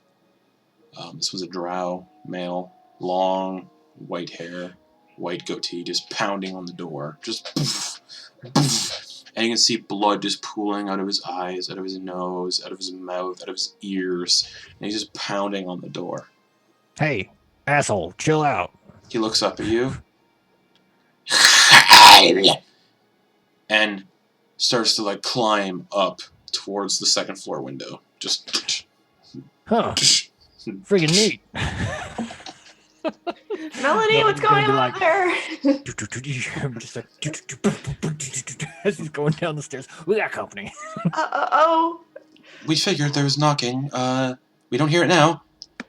Yeah, they climbed up the wall. Freaking crazy. These, they're nuts. They got some brain disease shit going on. It's not looking good. She's like, and then you hear it as the window upstairs shatters. Okay. And then something that sounds like it falls in. How big is this room we're in? 40 feet wide, 10 feet tall. Okay. Can everyone just kind of back up? And can I put like a sickening radiance? Hey, they looked. Not yet. I don't think a sickening spell is gonna do us much good. Right. Okay. I have something I could do, if you'll allow me. Okay. Sorry, that'll take a minute to cast it. Oh I don't know if boy. we have a minute. How about we Auggan's just getting Because I ready already with know. his axe. She's knocking an arrow just in case something comes running down the stairs at her. Just Yeah. Auggan's watching the stairs with his axe ready. So we're just gonna hoof it out of here. Our leads are to either take a deep dive or. And you guys hear wet footfalls on the stairs coming down. All right. When he sees it, gust. What's the save on that? Strength. 17. 17 is the DC. So nothing happens. Just keeps going down the stairs. Just wind, and it's just like. and then it starts to sprint the rest of the way down the stairs. I don't want to describe it, but there's some dangle. That's fine. Just sprinting down the stairs, just. Auggan's heading right for him with his axe. All right, you rush towards him, and Siren's just like, yeah, fuck it. They attacked. So Auggan, make an attack roll against this nude drow running right at you. Right now, it's just the one, right? Yeah. Yeah. 24. 24 hits. How do you want to do this? Oh. What? They're just commoners, so yeah. Oh, okay, so like 4 hit points. That's away. why. Yeah, that's Oh, why then I was like. I just can... just take a swing as he's coming down the stairs. Yeah. I'll take him out right at the dangle. Just hit him right in the belly type of thing. Oh, you swing up, and there's no resistance. It's a clean bisection all the way up to his head, and just two halves go, and silence. And Siren's like, she shoulders her bow. Evidence? Yeah, what Siren, what was gonna take a minute? Magic circle. Yeah. She's like, this is gonna be gross. And she looks, and you guys notice, no organs whatsoever. No brain, no heart, no intestines, no organs whatsoever. All over the floor then, so nothing on the floor. Nothing on the floor either. Just blood, but very thick and congealed. No organs whatsoever, though. And she's like, she kind of like Melody, is there anyone else outside besides the weird one on the beach? There's a door. There's like window in the door. Yeah, Melody's gonna have a. Nope. Let's see. You see like other people just walking around, almost like they didn't even notice that happened. The same kid, you can see him playing with the ball nearby. Yeah, I don't know. Oh, fuck it. I can run really fast. Wait, what are you thinking? What are you thinking? We go show this evidence to the... Sorry, I forgot her name. Well, we don't need to drag... We don't need to scare everyone and drag the body around. No, I can just... two parts of a body. It's only that's what two halves of a body. Yeah. Contact, Yeah. I'll just transfer a thought of the last, 5 minutes to him. Okay. In order to tell them what just happened. See if they have heard anything about what we've got. No response. But within... Oh, wait. I wasn't casting sending. Oh, okay. I was just saying, I was going to walk over there and using code thoughts to, share it. Peering out the window, you can see 2 guards approaching. They're looking around nervously. You get the idea that they're kind of up on what's happened. And they don't want to have to deal with any of it. Yeah, Melody's just going to open up the door and be stick his head out and be like, hey, fellas. They see you and they wave feebly. They're also sick. And they come into the helm and they see the body just cut in half on the floor. Yeah. They're like, good. Oh, that's not good. That's You want an update? We have to tell his son that we found his father. Is that Lithrindow? Yes.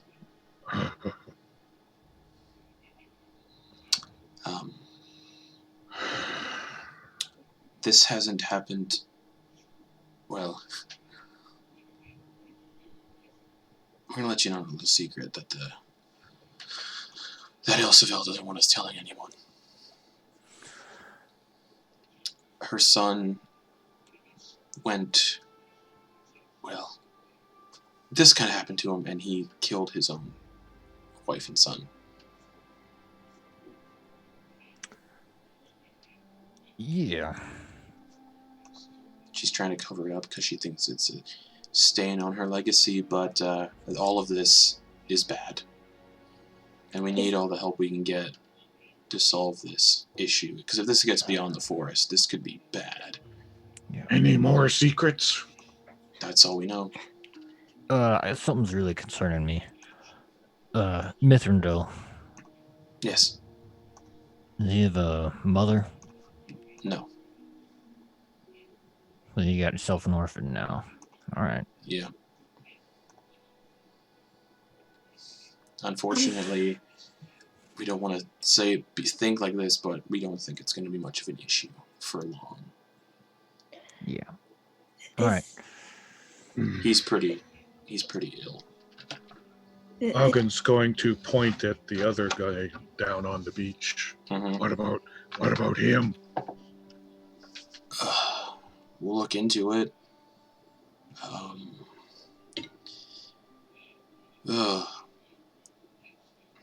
We think she seems to think it has something to do with the lake. It has to.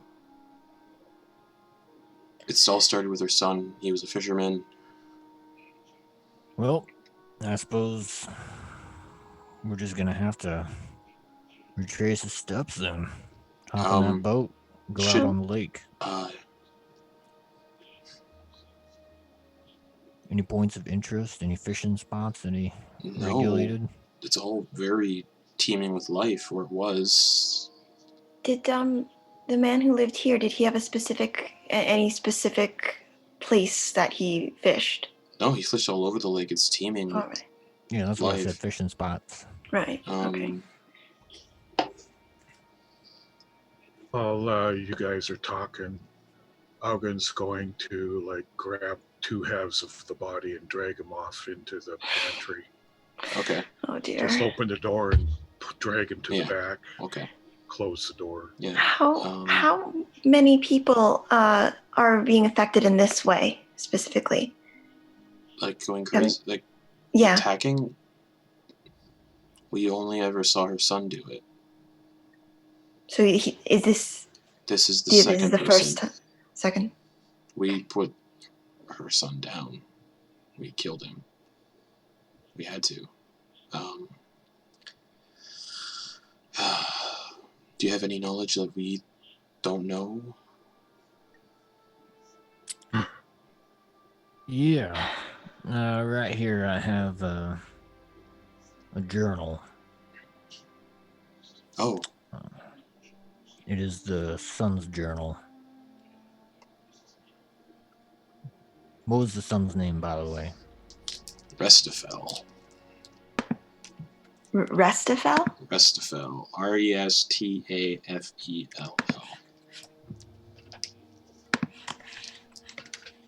Restafel Miritar.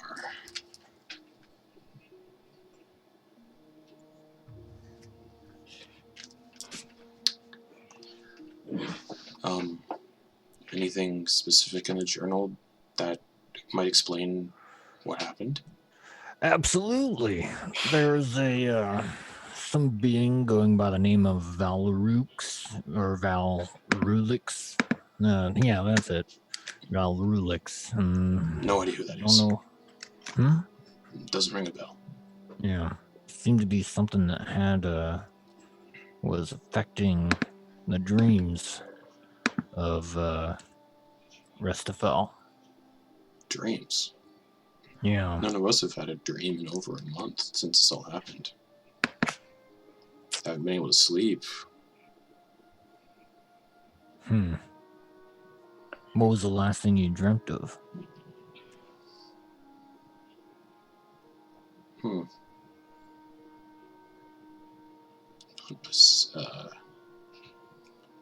Seaweed? Sounds like not a fun dream. I don't remember much. Well, who else do we need to update, fellas? Just Ilsafel. We can do that. We can tell her about the journal unless you want that to be between us for the moment. Yeah, here. You can have my my transcribed copy. That's in common. All right, he takes it, looks it over, and goes, "Okay." There you go. And you said you guys might be going out on the lake to investigate. Well, I mean that's where everything's kind of pointing. Seems like the next best place to gather information. We were going to a couple weeks back before we both got sick. So we had these made up. They're probably more better use to you than they are to us. And he hands you 3 potions of water breathing. Thank you. Just in case you have to take a dip. Yeah, that'll be very useful. Thank you. Who did he give those to? Melody. And Melody will just hand the 3 out, 1 to Auggan, 1 to Rylie, and 1 to one to Siren. Okay. How long do these last for? I think they usually last about an hour, but so then would you to the guard, would you know where we might get a boat? You guys saw the canoe. Oh, there's a boat. Okay. Never mind. Yeah, they last about an hour. Okay. I hope that's enough time to find the information. Once we pop, we can't stop, so. Okay. All right. Looks like we got a plan. Yeah, do your thing. fellas. What are your names, by the way? Guards. I'm Gundarak. The one who's been speaking to you is Gundarak. Mm-hmm. It's Gundarak. Named after a place somewhere. And then the other one says, and my name's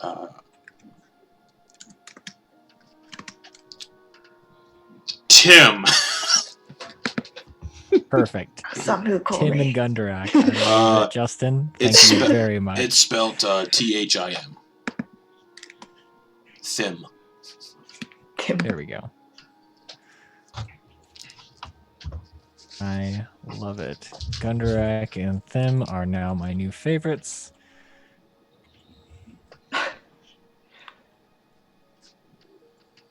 And they're like, yeah, well, I think we have to go deal with that guy. And they leave, and you kind of see them walk over to the elf who's just staring out on the ocean, and they kind of just grab him and just take him away. He doesn't fight back or anything. Just keeps staring out at the lake as they just pull him away. Well, what do you guys think? It's in the water. Yeah, clearly there's something up with the water. And I'm a bit concerned about this. I guess where the underwater elves are living.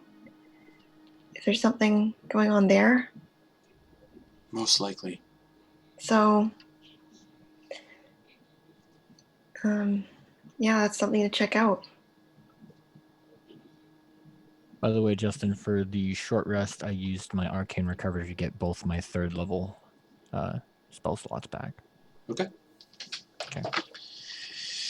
Well, all right. Let's hop on this darn boat and go around a bit. See if we can't figure out a good fishing spot. Throw some lines out. See what we catch. All right. Mm-hmm. So you guys go outside, and the fishing boat's right there. Enough room for every one of you to be in without issue. There are oars. Mel's gonna check under like some of the seats to see if he's got like a map of his favorite fishing spots. Nope. Nope. Darn. We're gonna have to figure this out the hard way. I don't suppose, Siren, you are familiar with this city? No. No? Okay. I've been here once, but I never really explored it. I kind of just come here to deliver messages from the settlement, and I haven't been here in quite some time. Makes sense. To make things a little easier, while some of you are rowing, I'm gonna do a little telepathic ritual so that we can all kind of chat more clearly under there and beyond space.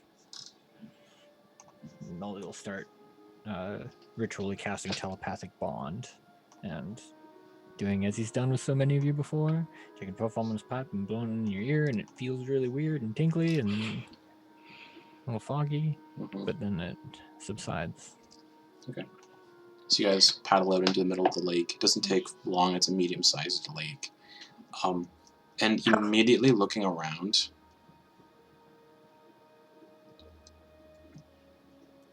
you don't really see any wildlife. You heard a loon. Auggan heard a loon, but there's no sign of anything on the lake, in the water. There's like no ripples in the water, no bugs kind of skimming the surface. The odd lily pad you kind of see is also covered in that purplish black film.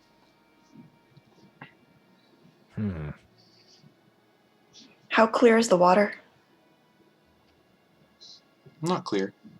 Okay. You kind of, at this point, you kind of get out to the middle of the lake. And,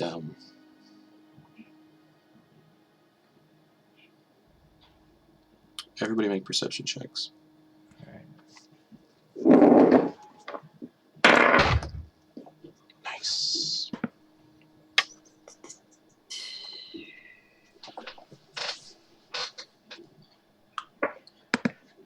Eight. Mm-hmm. 13. 21. 21. Melody and Siren. Siren with the 26. Nice. You both see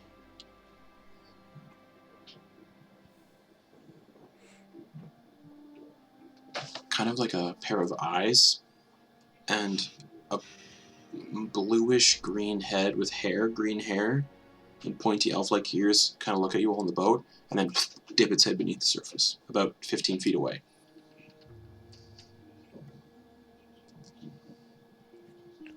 Hey, thought they said they hadn't seen the sea elves around. Yeah, you saw that too? Yeah. That's interesting. Should we paddle over to it? You know what? Yeah, if it's a trap, let's trigger this thing.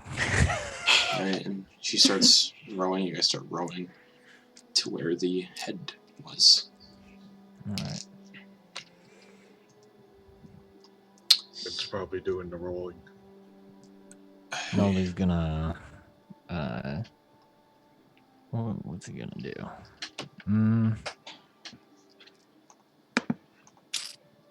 Nothing. He's not gonna do anything yet. So I'm just trying to look through the water, see if I can see anything, but that's about all I can do. Nope. I just imagine Rylie kind of leaning over the edge, Just and like- the whole boat is just like, and it's like, "Hey!" Except that I'm tiny, like Auggan's in the boat. Yeah. Oh yeah. Auggan's leveling out pretty. Auggan's leveling it out. He's in the back. Yeah, the whole boat's like that. Siren is just like, well, what's next? Well, I mean, do you know how to talk to him? I mean, if they're aquatic elves, they speak Elvish.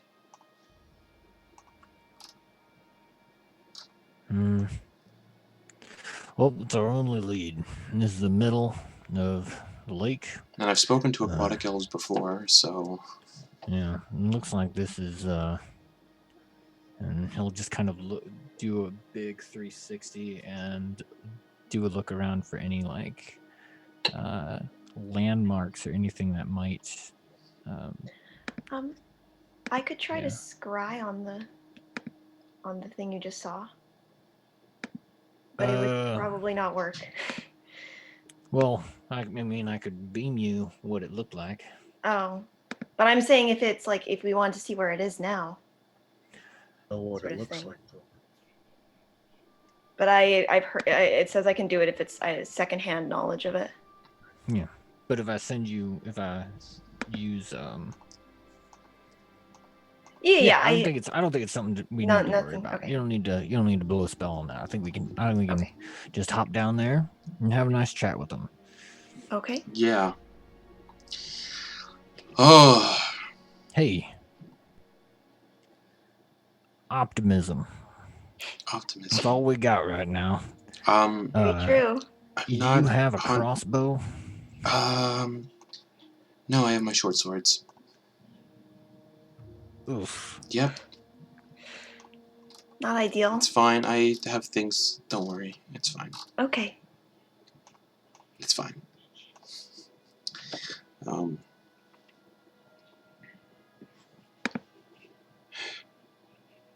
Okay, Auggan's just gonna go for it. He's gonna drink down that potion Alright. with water breathing. You have an hour of breath.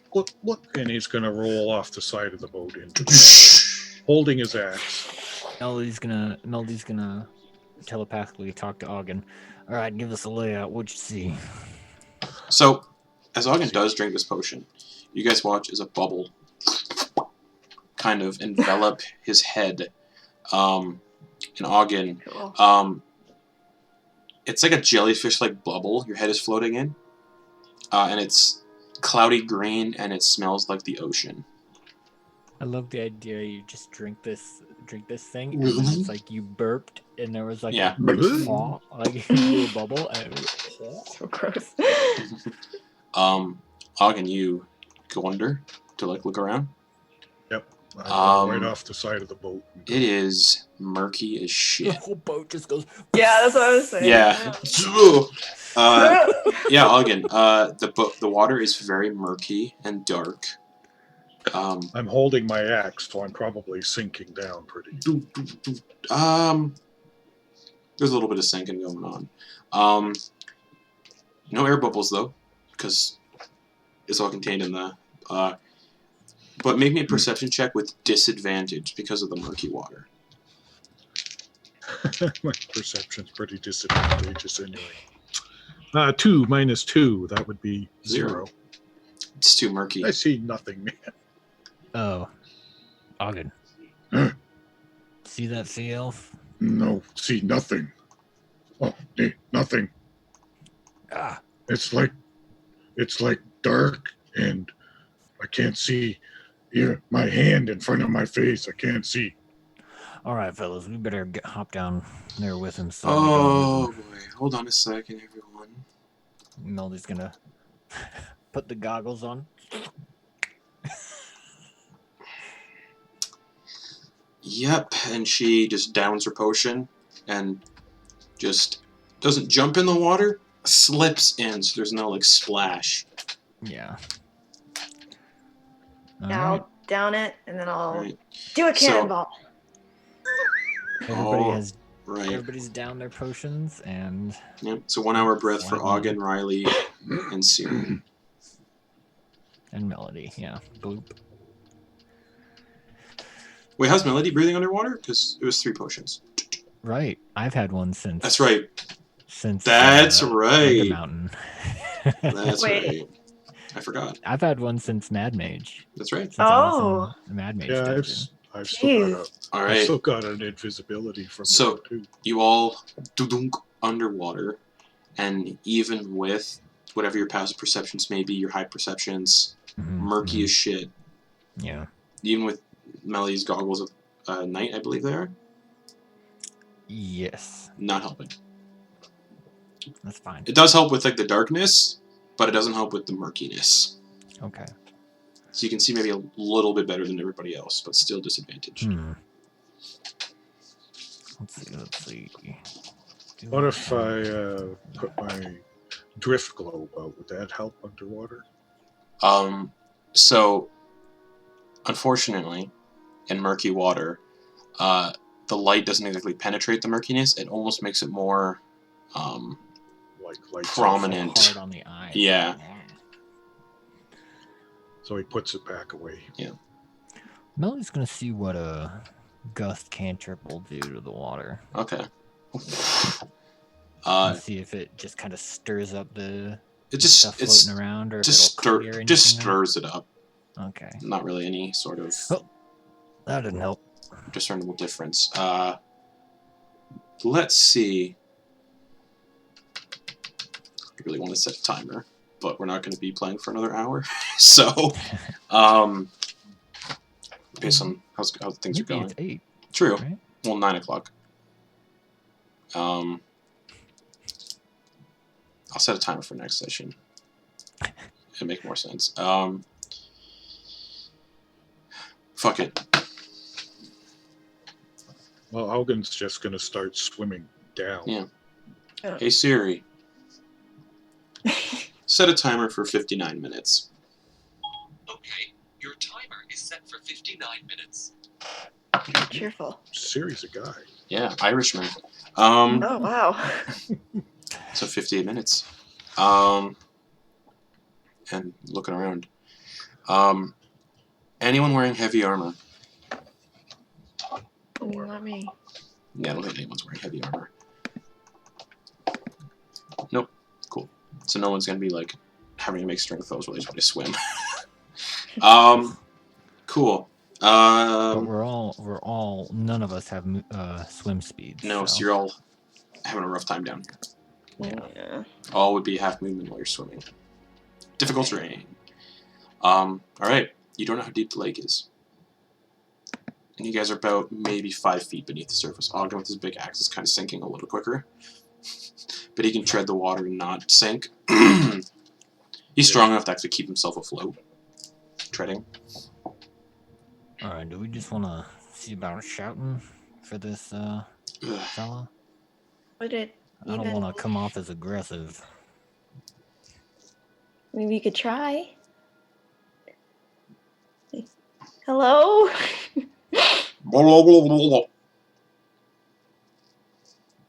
I Wait, can. No, that's what it sounds like. If you. Oh, I thought we okay. had the bubbles. Yeah, what? I'm realizing that sound can't exactly penetrate the bubble. I just tried to shout, didn't work. So you guys hear her shout out loud, but through the bubbles, you just hear what sounds like someone speaking in water. Justin. Mm-hmm. Okay, I'm gonna have to figure out how to use Melby's arcane focus. Oh yeah, yeah. If it's a pipe, I don't think it would work. Oh yeah. You're just like filled with smoke. Yeah. I mean, I'll say if it's he in. can always use. Well, he can always use the wand of wonder as an True. arcane focus. That's right, So 'cause it's a he'll just pull wand. that out. Yeah. He'll pull that out and be like, Nice. I'm not used to this, but yeah. Yeah, you guys are just floating, dreading. Siren's like, by my calculations, we have about. I need to pull up timers. Wasting time, Siren. We have about 56 minutes left by my calculations. Wait, we should probably go Alright. down. Auggan was going to be swimming down. Yeah, Okay, I'll so you all swim down start too. swimming down. What is the swimming order? Auggan's first. Auggan. Who is swimming behind Auggan? I'm assuming I'm probably behind everyone because my speed is less than everyone Alright. else's. Yeah. Riley's probably in the back. Yeah, I'll stick with Rylie, and hopefully Siren our will be friend behind Siren Auggan. can, get the good eyes in the front and the good eyes in the back. Melody eyes and Siren eyes. Alright, so Siren's speed is 35 feet, so she's reduced to about 15. 15.5. 15. Yeah, Siren. round down to 15. Siren, Yes, what are your elf eyes? Yeah. I just have eyes. Making fun of a meme that I saw on the internet. I just have eyes, Aragorn. Nothing. Murky water. Yeah. That's a bummer. That's a bummer. You guys just swimming down. So Auggan's about 10 feet ahead of her because his Yeah. would be Okay. 25. So here's my question, Justin. Sure. What is our visual distance, just so that we know how far we can't separate from each other? 15 feet. Okay. So you guys can't see it's Auggan. probably best to be right next to everyone. Yeah. Because otherwise you guys can't see Auggan. Hey, fellas, we gotta keep this really tight. We gotta keep it tight. Tight down like Okay. school of fish. Auggan back flaps a bit, so he slows down. Okay. Siren does as well. I'm Alright. doing my best. Alright. We gotta keep this tight knit. Go down in group. All right. Okay. Actually, Auggan's going to stop and go, Rylie, catch up to me and grab on. Oh, good idea. I grab his leg, I guess. Okay. You're going to get kicked that way. Well, I don't know what else to do. Auggan's top heavy, so I imagine he doesn't. I even guess I'll use his get it, legs, yeah. He just uses them. His arms. You just part the water. Okay. So that should help. Okay. Yeah. You all regroup. Keep swimming down. Yeah, about 15 feet is your viewing distance. Before it's just pure, murk. You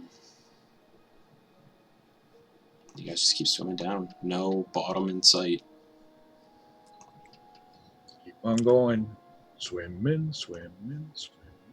Okay. Is there any way to have us drop quicker? Yeah, I'll just pull an anvil out of my bag. I do have a bag of holding, and there are some heavy things in there, so don't tempt me. I've got 2 hunting traps that are 50 pounds in there. Oh, nice. You guys feel like the water move a little bit, like under you. Like some of that detritus or whatever. No. Like something's moving. Swung past. Something moved through the wall, like swam past you guys. Do Beneath we you. all feel that? Oh or yeah. Oh yeah. Okay. Yeah, what was that? Anybody see anything? Sorry, anybody see anything? Nope. Tell me when and I'll cast fairy fire if you want to see things. I think no. Back And to then swimming. you feel it again, but over like above you, just. What was that? Oh boy. All right. Well, just stick together. Something knows we're here. Yeah. It might just be normal, ocean life though. So It's a lake. not Better ocean, not. lake. You know what I mean? Big fish. Yeah, just a big fish. Maybe it's just marrow. What's that? Like mermaids, basically. Yeah. They're fine. Are they friendly? Or merfolk. Maybe they're merfolk. Marrow aren't the ones we want to have down here. Marrow aren't friendly. Oh, either way. Or it's a shark. But sharks don't live in lakes, so we're fine. Yeah. Oh, I don't like this. I don't like being underwater. Do bullets swim? No, they'd sink. Okay. Well, thank God for that. You guys just keep swimming down, yeah. Swimming. Yeah, no bottom in sight yet. So it's deep. You guys moving like 15 feet, 15 feet, 15 feet, 15 feet. Mm-hmm. Yeah, No I know you bottom. have a timer, but are we going? We're fine. At we're good. We're good. All right. 51 minutes. She said 51 minutes. I'm keeping track of it in my brain. Okay. And we're still going down. Yeah. Down. So you guys have been swimming down for about 6 minutes, 8 minutes, roughly. God. Yeah. That would be so sore. Just like. Yeah, I know. God. I mean, have you guys done like swimming where you're just like, oh fuck. Melody, grab on. You see a blur of movement swim in front of you, just. Oh, what was that? With Millie's goggles Is there on. any kind of shape to it? Or? Perception check with disadvantage from the both of you. Okay.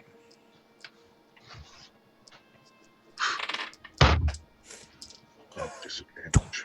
That's definitely Auggan dice. 5. 5? Auggan, it just looks like a blurry shape.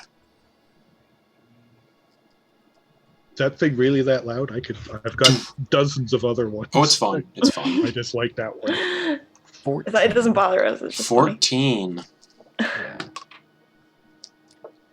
It looked humanoid-esque. No. Look kind of like a person. I guess don't attack first. Yeah. All right. You guys keep swimming down? Swimming. Okay. 15 feet away, you see what looks like a large tendril of kelp.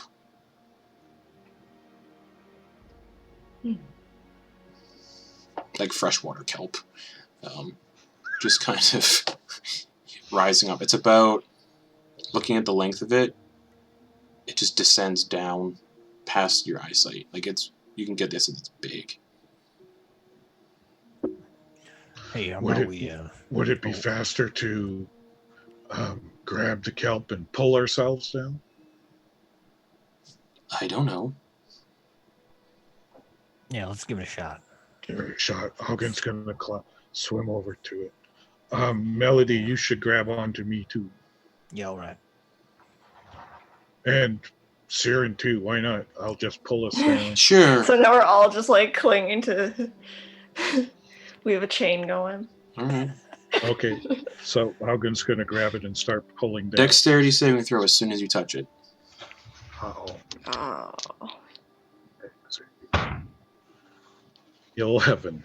It comes to life almost and just whoosh, wraps around Auggan and starts squeezing tight on him. Auggan is currently restrained by this. So it kind of knocks everybody else off. You guys kind of like spiral around a little bit in the water, and it just wraps around Auggan and just starts squeezing him as tight as possible. Uh-oh. Now, Strength save? no. Oh. Even though you have a potion of water breathing on, you can breathe water. It doesn't prevent you from suffocating and choking. Okay. So Auggan currently cannot breathe. Okay. And it's just like being like squeezed and crushed by this piece of kelp. Auggan, you take 14 points of bludgeoning damage as it just starts to crush you. Jeez. That's no joke. And Syrian's just like, Ray of Frost. at the seaweed? Kelp? Yeah. Make an attack roll. Yeah. All right. At Lakeweed. disadvantage because of the... So spells. Yeah. I know that crossbows don't have disadvantage because they're piercing, but magic itself, Good question. would you say that it has like I believe it a resistance, does. or is it the visual aspect that's giving me? I'm ruling it on the visual aspect, but I will Okay. check I will anyway. definitely agree if it's the visual aspect. It is the visual aspect, but I am going to double check on underwater combat real quick. Thanks. But yeah, it's a disadvantage with that. Disadvantage. That is. Oh, that would have been my first nat 20 in this session, but instead that is a 13 to hit. 13. That does hit though. It's kelp. Okay. Alright. Let's open our real good damage. Nope. Nope. That's bad damage. That's a 6. 6. Right. The I kelp. roll so terrible Just- on these cantrips. Yeah, 6 damage. You notice when you hit the kelp, it squeezes tighter. Mm-hmm. And Auggan, you take 9 points of bludgeoning damage. It just... We gotta wait for Auggan to rage, I guess. Okay, so to let everybody know how underwater combat works, when making a melee weapon attack, a creature that doesn't have a swimming speed, either natural or granted by magic, you have disadvantage on the attack roll, unless the weapon is a dagger, javelin, short sword, spear, or trident. So Siren is fine with her 2 short swords. A ranged weapon attack automatically misses a target beyond the weapon's normal range, even against a target within normal range. The attack roll has disadvantage unless the weapon is a crossbow, a net, or a weapon that is thrown like a javelin. It doesn't say anything about spells. Exactly. Okay, cool. Creatures and objects that are fully immersed in water have resistance to fire damage. I would rule that even like fire wouldn't work underwater, unless it's like... Makes sense, yeah. Yeah. Well, good thing I'm using cold damage. But yeah, you notice when you hit the kelp, it just... Yeah. So is it like wrapped around my torso or my arms free, or Yeah, you're or is- currently... or am I like? You're restrained, so basically you can't move, or everything you do... Basically, your attacks have disadvantage. Attacks against you have advantage. What I'm asking is, are my arms free so I can use Yes. my axe? Yes. Okay. Or you can try to break free with a strength check. All right. How about I do a strength check? What? At a disadvantage? Nope, Yeah. I don't believe so. I only rolled a 2. Is your mic right next to the, the dice thing? Well, yeah, it's about a foot away. I can do it over here then. That's all right. So what'd you get? 11. Yeah, you do not break free, and because you interacted with it, I only rolled a 2. 13 bludgeoning damage as it just keeps squeezing. Just... Has Melody heard of anything like this? Whether or not like you need to find the right spot to tickle to get to No. But Auggan, so we're not doing initiative for reasons because of the timer. Yeah. Auggan, you have a bonus action. Did you want to do anything? Oh shit! Wisdom saving throw. I forgot. Oh yeah. For a moment, I was like, "What?" 5. Auggan is berserked while Oh ensnared God. in I this have kelp. yet to ever pass a wisdom saving throw. We need to get rid of that axe. Man, Yeah. work Well, on it it. doesn't help that my wisdom is only 6. So But Auggan, your friends are... you basically... The berserk is making you want to attack this kelp. yeah. And you Can still I have roll on it? Well, you still have a bonus action before we go to somebody else. Okay, so I can attack it. Rage. So that you don't. Rage. Yeah, that's my bonus. action. I'm This gonna squeeze is rage. tighter, and your muscles tense, and you rage.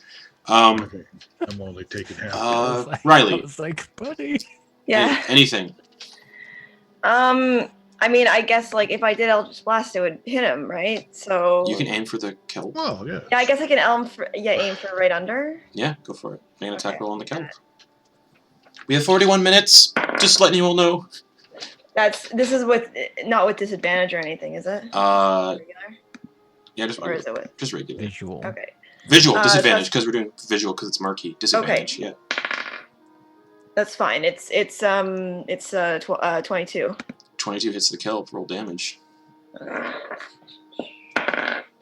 Auggan will take 10. damage as soon as the Eldritch Blast hits the kelp, though.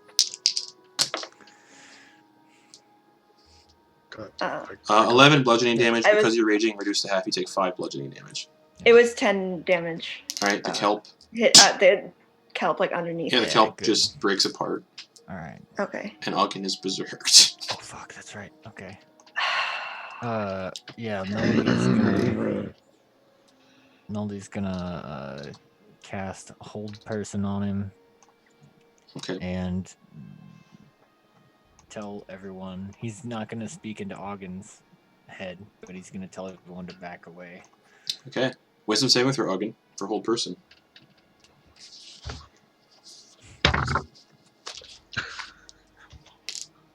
one.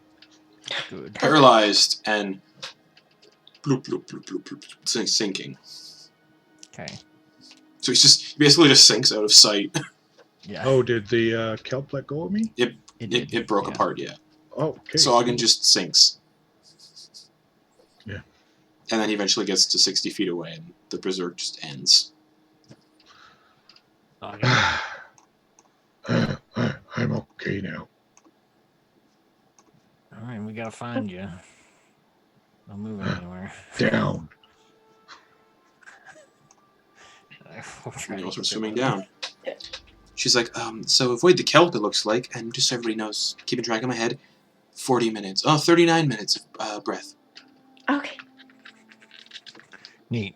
We're almost halfway Let's go, through our let's time, go. and we're not even down to the bottom yet. We're gonna have to turn around and start swimming up again. So you keep swimming, It'll be easier to swim up. and you get to Oh, okay. A weird kind of rocky spire jutting up out of nowhere, and you guys do almost like swim into it, but you kind of move away at the last second. You see this large rocky spire with 5-foot diameter holes all throughout it. Okay. Gross. It looks like it used to be like a watchtower, almost. Okay. And you get the idea, like looking at the structure a little more, it looks like it's a city that was once above ground, but had sunken. Right. And it's like a spire, but there's no real integrity to it. Just, it's full of holes. Any signs of aquatic life? Nope. In the tower. Nope. Okay. Wonder what that movement was earlier. Judging on what I know of this place, it's probably sea elves. Hopefully, I'm hoping it's sea elves. Yeah. It could be. All right. It could be. I don't know, something giving us a look over to see if we're tasty. I don't know.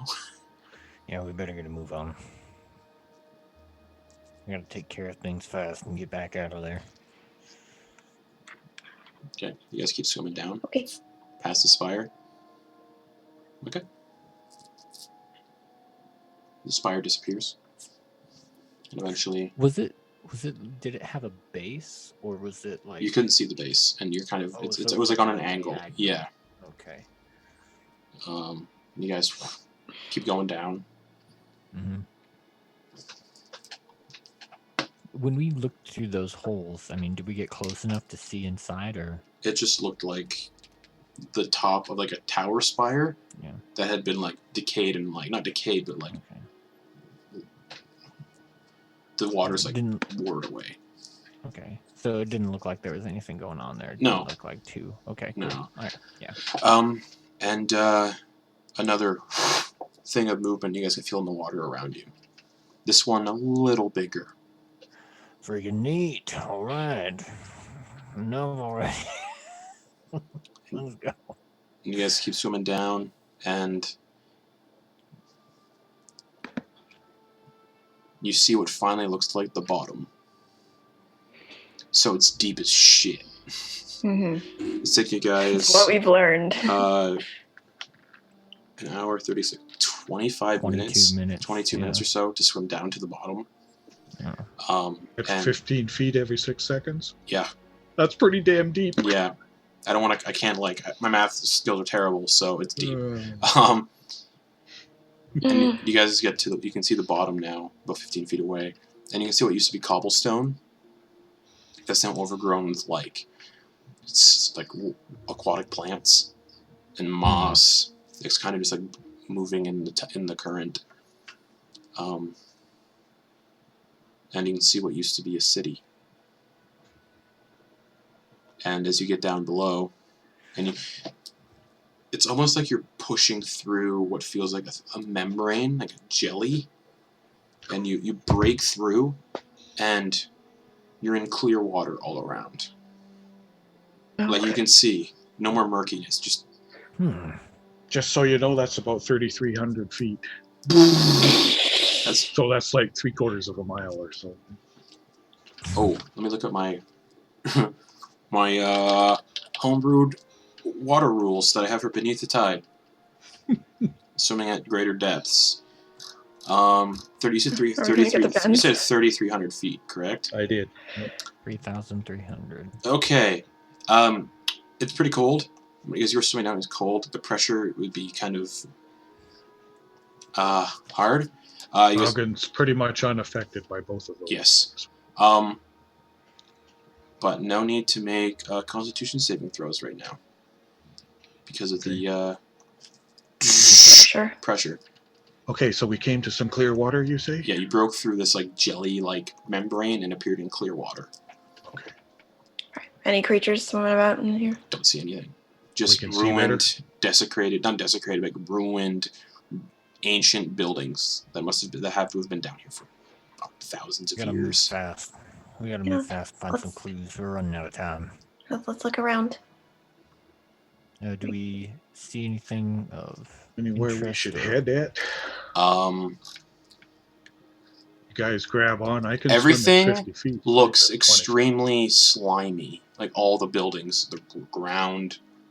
Everything looks like it's got a fine kind of film and slime on it. The same blackish purple slime you guys saw up in the village. Hey guys. Anything attract our attention? In the earlier parts of the Mad Mage's dungeon, there are a lot of fucking oozes. So all this is giving me the heebie-jeebies. I hope you don't mind if I just fire a couple shots. All right, you want to? Yeah, he's just gonna fire a couple like ray of frost at some of these little more viscous. Yeah, hits like the wall of like a nearby building, and the weird like film detaches and just floats in space, like where it is, and then just kind of floats up to the membrane, and then doesn't go through the membrane. Just kind of spins and like zero gravity because it's underwater. Just kind of spins and floats in space. All right, shall we go explore? Yes. Yeah, we're sitting at 33 minutes. Okay, we'll go quick. You guys start swimming. Yeah. It looks like nearby there's what used to be a chapel. And there's also what appears to be a massive hole that goes in the ground nearby that goes deeper. Oh god.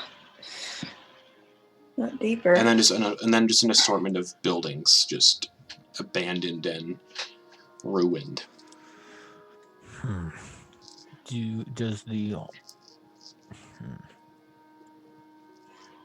Based on the ruined state of the watchtower area, does any of the other damage look more dated or less dated? No, about the same. Okay. You can probably piece together 1,000 years or so. Very old. Right. Not very old, but old. The damage is that old? Yeah, it looks like these buildings have been like this for 1,000 years or so. What about the hole? Looks more recent. What are the religious symbols on this chapel? You don't see anything I recognize? You don't see any. Okay. Well, the hole is about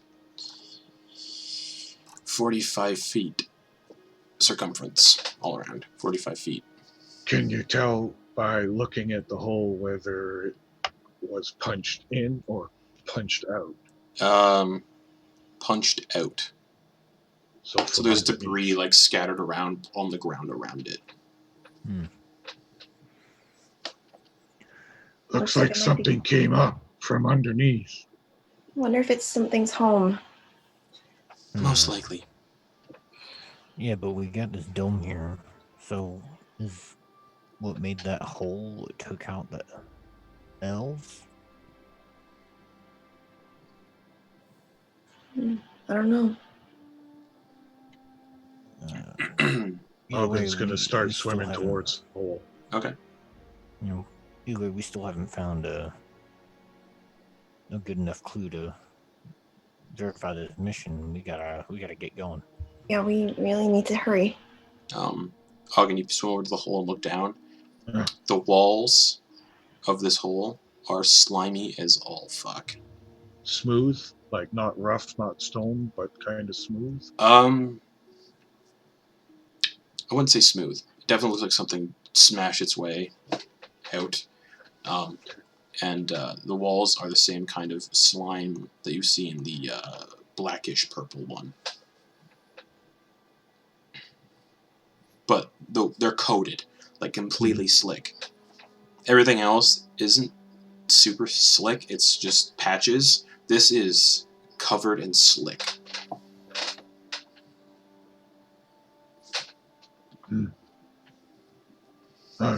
Guys, we can go up faster than we came down. We still have a few minutes. Because if you guys hold on to me, I can go 25 feet instead of 15. Yeah, I just don't know if we can afford to go any deeper. No. If you know what I mean. Well, I kind of want to look in the hole. Otherwise, why did we come down here? Unless you see something that looks like it came out of the hole. I'd like to check the buildings. Maybe some of the elves did something to give us more insight on it. That'd be a little safer. I really don't want to push too far.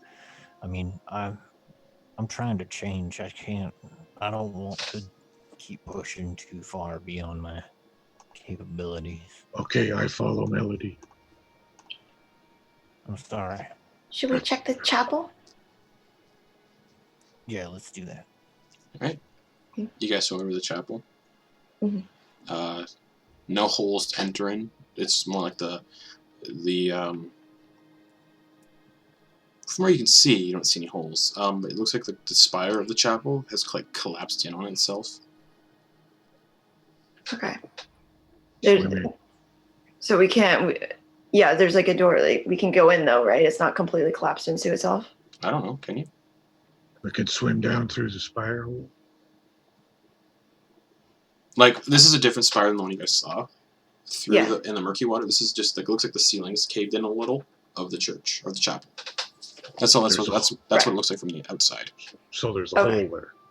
You can assume so, maybe, perhaps. Okay, let's go there. Let's go there. So you swim up to the roof of the chapel. Sure. Okay. You peer in. And you see pews kind of just floating around, and more of that kelp. And ensnared in the kelp, you see 40 or so elves. Not aquatic elves. These are just elves from, like, land. Ensnared in this kelp, and eyes are all closed, and they're just kind of floating there in the kelp.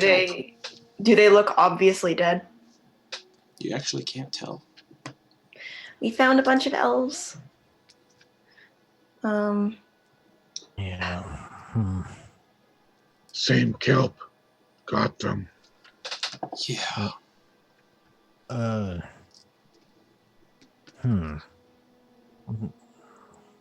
Keep an eye out. Let's see if we can get a closer look. Okay. You guys swim into the chapel? Mhm. Yeah. Alright. You swim into the chapel. A lot of these elves are ensnared in the kelp of all ages, all types of elves, drow, sun elves, wood elves, half elves, eladrin, all kinds of elves, and all ages too. And no aquatic elves at all. But Melody, on the wall behind where an altar used to be, where you could assume someone in time would just stand behind this altar and do sermons and pray and stuff, the altar's completely gone. Behind the altar on the wall is another crude drawing in the same kind of style as the one you found in the home. This one is done in what looks like the slime, and this drawing depicts thousands of elves ensnared in these stalks of kelp, and kind of in what looks like a shroud of like water, like murky water, are 3 sets of eyes that go down vertical, and they're all red. So an eye here, basically, an eye here, and an eye here, and the eyes are actually fairly large. Does it remind me of the visage of a certain being that I've seen before? In Undermountain, yes. But much bigger. Yeah. Hey, fellas. Yes. That look familiar to you? Just the eyes. There is no any other discernible traits. Just 3 vertical eyes. Aberration. Yeah. What are you talking about? In Undermountain, we came upon what is known as an aboleth. Seemed very powerful. It didn't necessarily want to fight us, so we just had a curt chat with it and let it do what it wanted and pushed on by. But I doubt things will be that easy this time around. Okay. Time. What's the time? Much time? 24 minutes. We should head up, guys. Yeah. Agreed. Yeah, looks like that's about as much as we're gonna get. Don't touch the stalks of kelp. Right. Yeah. Grab on to me, and I'll go as fast as I can. Yeah, give me just one moment. You guys watch one of the figures. Oh, sorry. What's up? Yeah, Melody was gonna try to see if there were any still alive. Can I help him with that? Sure. You go to swim, like, up to one and, like, look. Yeah, Melody does. Yeah. I know what you're about to do, but that's what I was gonna do. Its face opens up.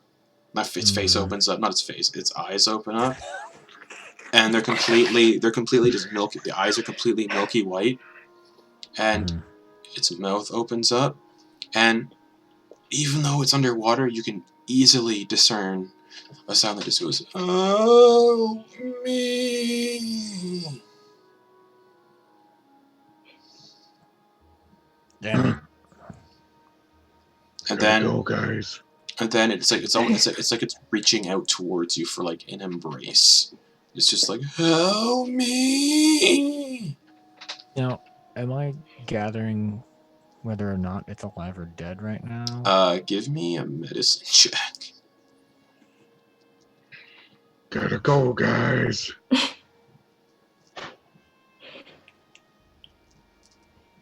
Ooh, that's a 1. You can't tell. Right, grab onto Auggan.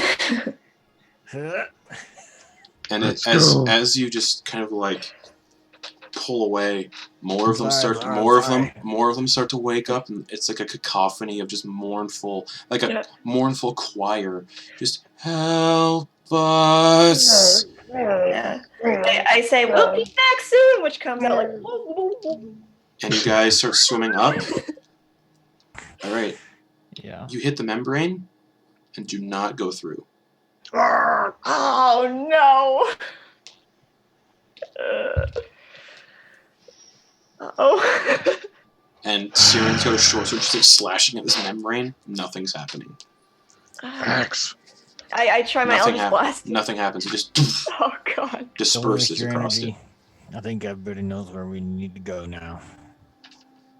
And you can still hear this like mournful cacophony of moaning. Just help us. I mean, there was a tunnel. Shut up. There was a tunnel.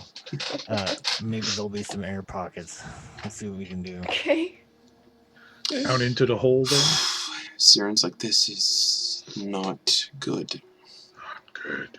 No. No. No. Definitely not. So you swim over to the tunnel.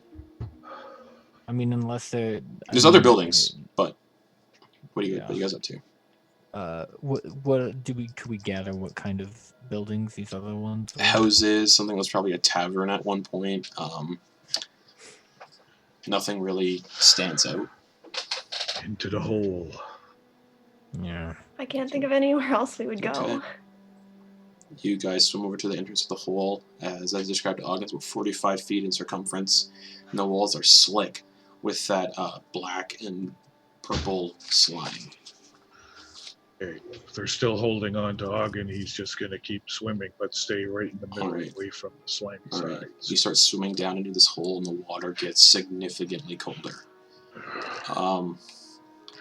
And you keep swimming down. And Melody, it's dark as fuck down here, so your goggles are just like picking up what the others can't see 100%. Actually, anyone with dark vision is okay down here. But with Melody's goggles of night, he'd be picking up colors, I believe. I'm not 100%. Guide me, Melody.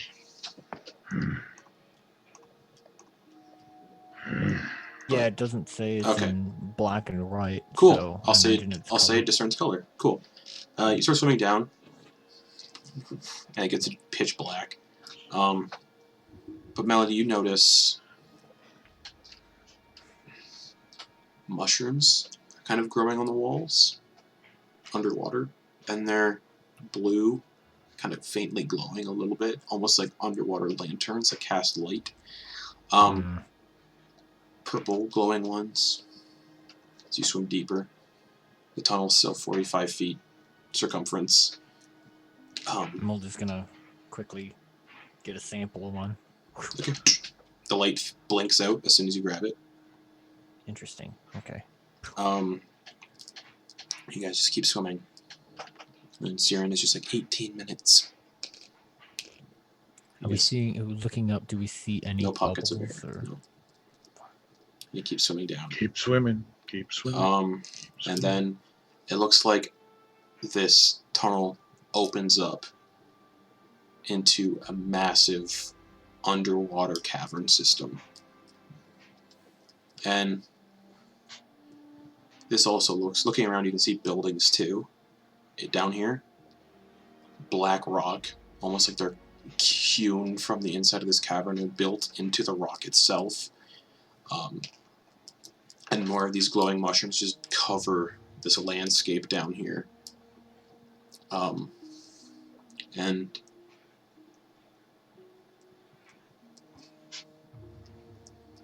yeah, just numerous tunnels, hundreds and hundreds of tunnels, and So we came down into it and it yes, opened up. yeah, and in the distance you can see another 45-foot diameter tunnel kind of carving through this place. Melody, because your goggles of the night, and anyone who has dark vision, perception checks, please.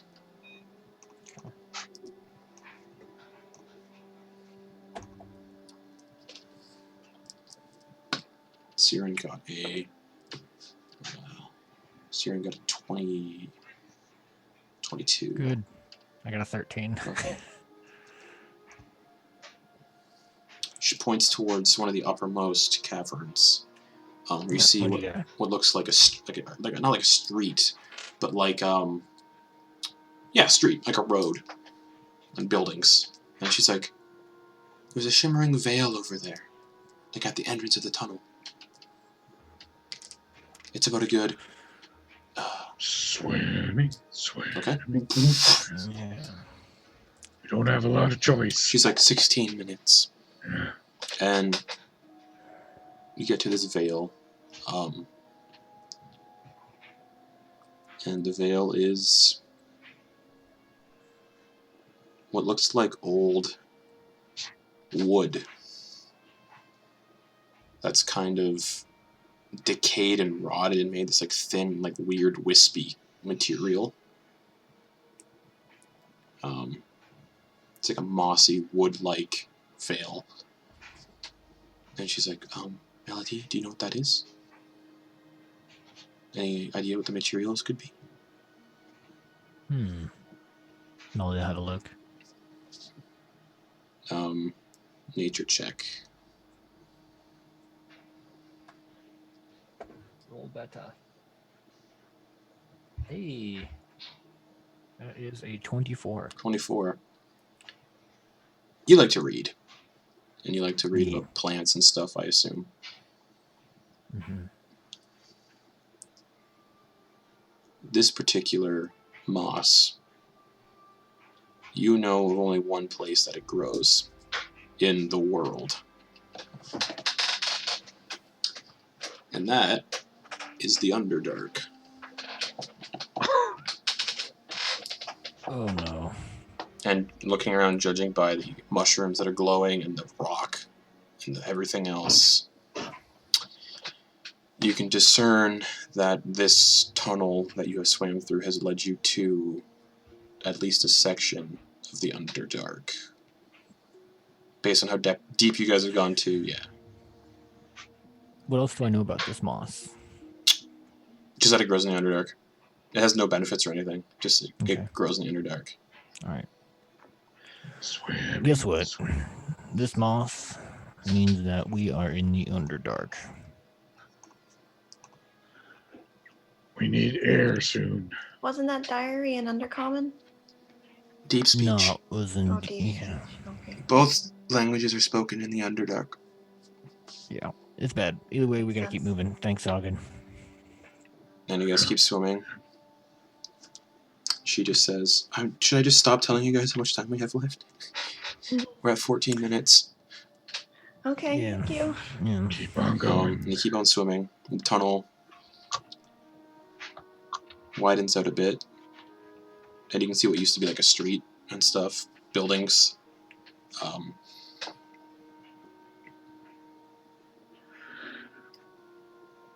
And you can see eyes kind of in the dark looking at you guys from like dark, hollowed out windows. Fishy, like bulbous eyes that you'd recognize as Kuatoa from your time in Undermountain. And they kind of look and they go, you can just hear voices kind of go like, and then they kind of swim off. Oh, I love those guys. Was I even there for that? Yes, I believe Rylie Well, I was. mean, Rylie. Ooh. Oh no, No. just Auggan and Melody. Rylie. Probably Trin. Yeah. Anyways. You guys keep swimming. You see more kind of Kuatoa peering out from darkened, hollowed out buildings. Just and they swim away when they see you guys approaching.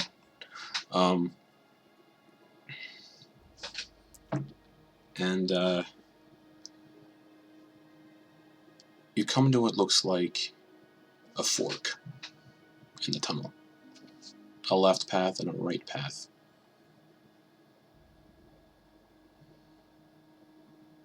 Right is right. Auggan goes right. Alright. Alright, we're following you, bud. Auggan starts swimming down the right tunnel. Alright. Everybody starts to follow.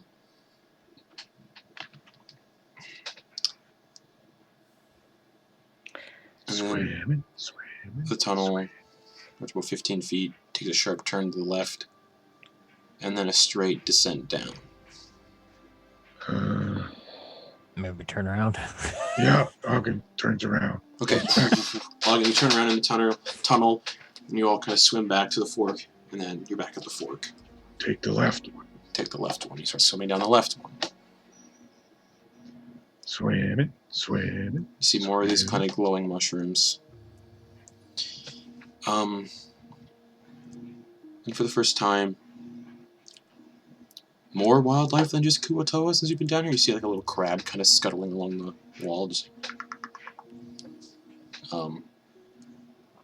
Do you notice the crab has the same film on it? And this tunnel takes a sharp left turn. And also just straight down.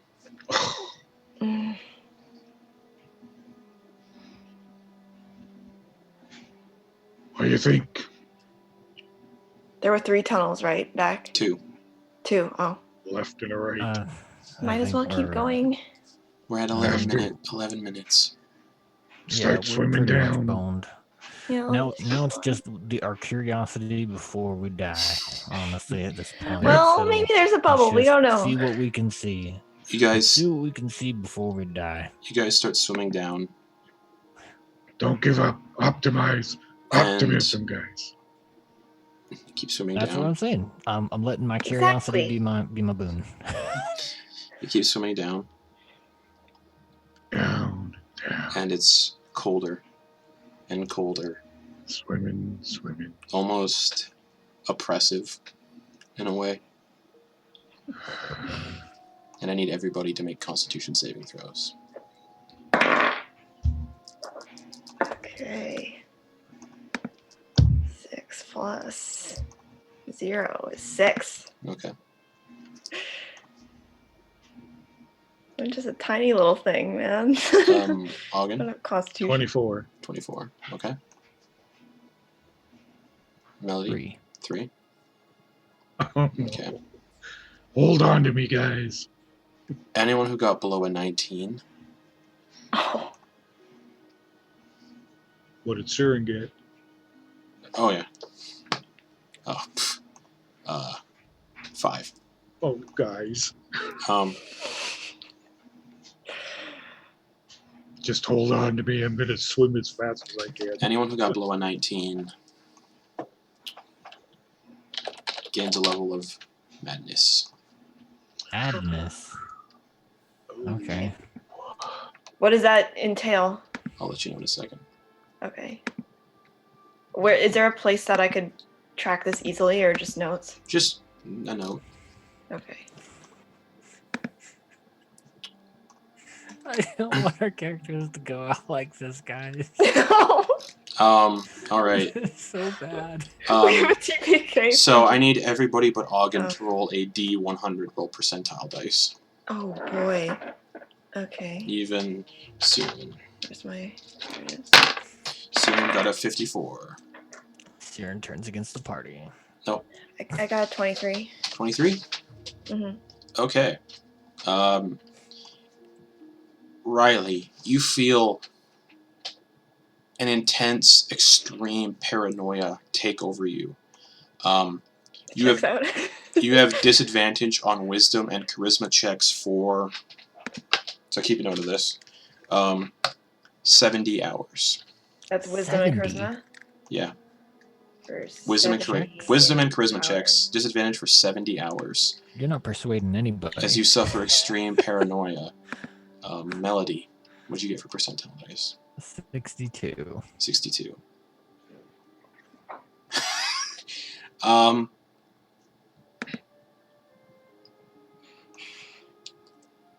Roll me percentile dice again to see what happens. Oh, God.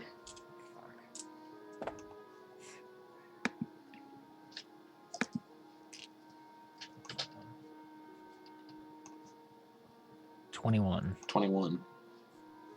Okay. Was 62 just super, super bad? Or what? Oh, that's even worse. Melody, you're Yeah. swimming, and it kind of almost feels like the water just plugs up your ears. Oh. Deafened. And you are deafened for 80 hours. But we can Can't still cast talk to him spells. through. You can still talk. Okay. Yeah, but I can't cast spells. I thought you had it. I thought it's only silenced if you're... If you can't hear anything, you can't speak correctly. How old are you? What You do must mean? have learned how to speak by then. Yeah. Right, but if you're I'm deaf, gonna let you be fine with it. Oh, okay. Let me roll deaf. Let me look at deafened. Yeah, you just fail ability checks that require hearing. You can still cast spells and Okay. stuff. You're Okay. adept at Because I casting spells. imagine you would get something out at least. Yeah. Yeah. Okay. So Might you're be, like, you're really just completely slurred. deaf for 80 hours, but you get your spells like you use when you communicate mentally. Obviously, still work. You're just not going to hear anything. For like 3.5 days. Auggan, you succeeded.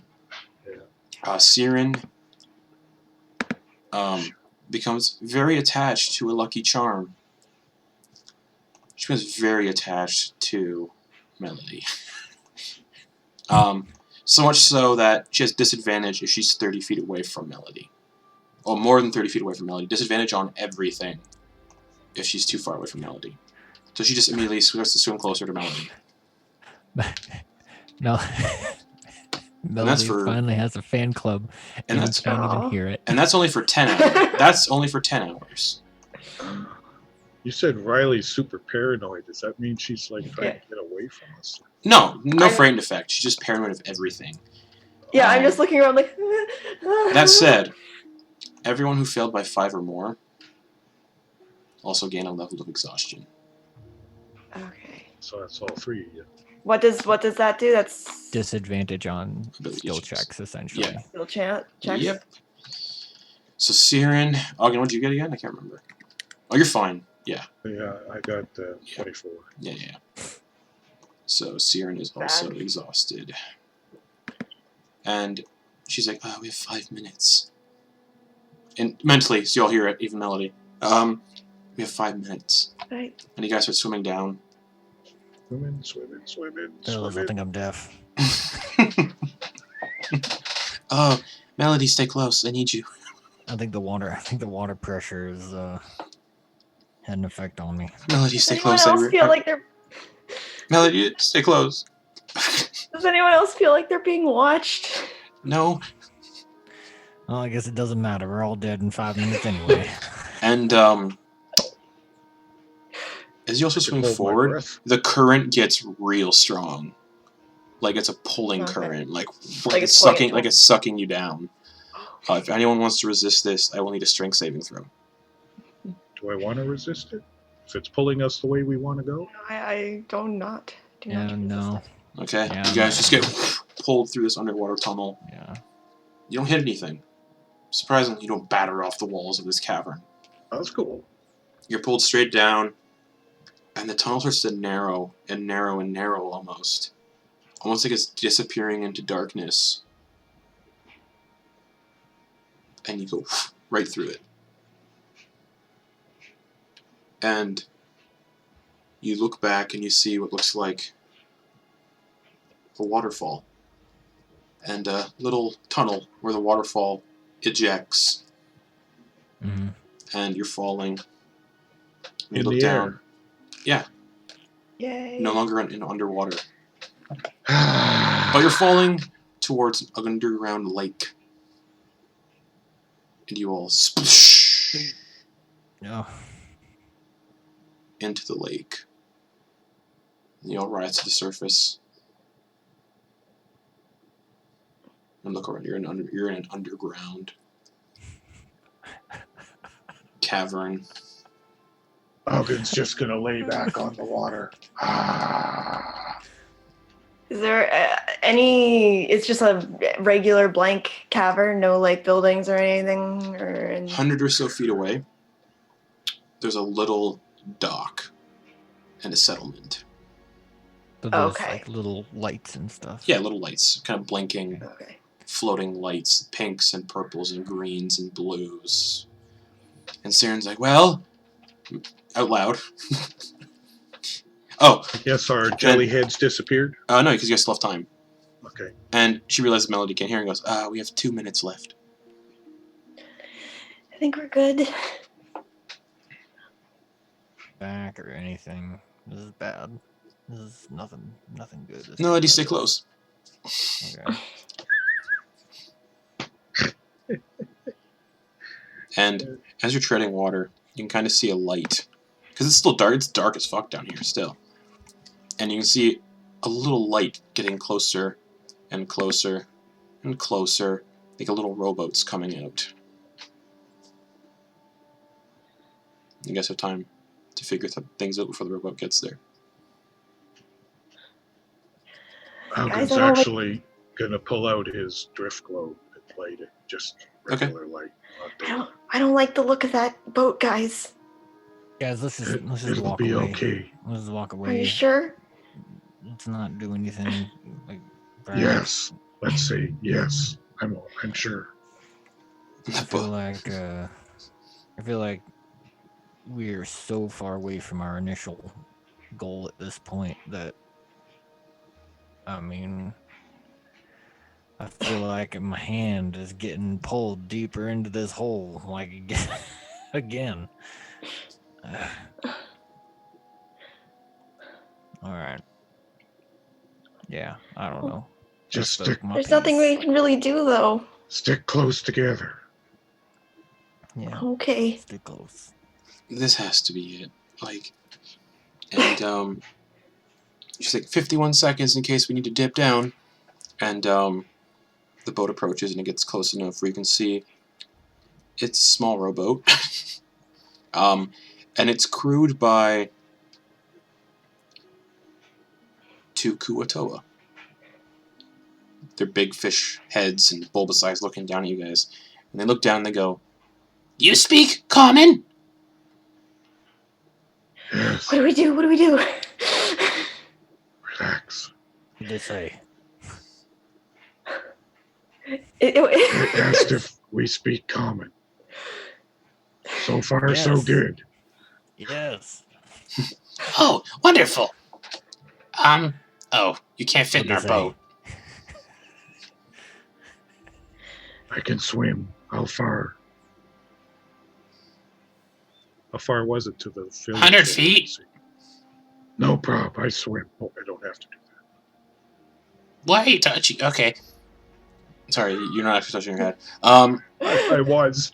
Okay. They look at Rylie. You want in? I'll stay here with my friend. Okay. I just hold on to Auggan. Just hold on. Welcome to, Bulga Bloom. Bulga Bloom. Bulga Bloom. Okay, new piece of paper. We'll see you on the docks. And as the boat turns around, it starts to row its way back to the docks, you guys following close behind, swimming. That's where we're going to end the session for the week. Wow. I mean, wow. Bulga Bloom? Bulga Bloom.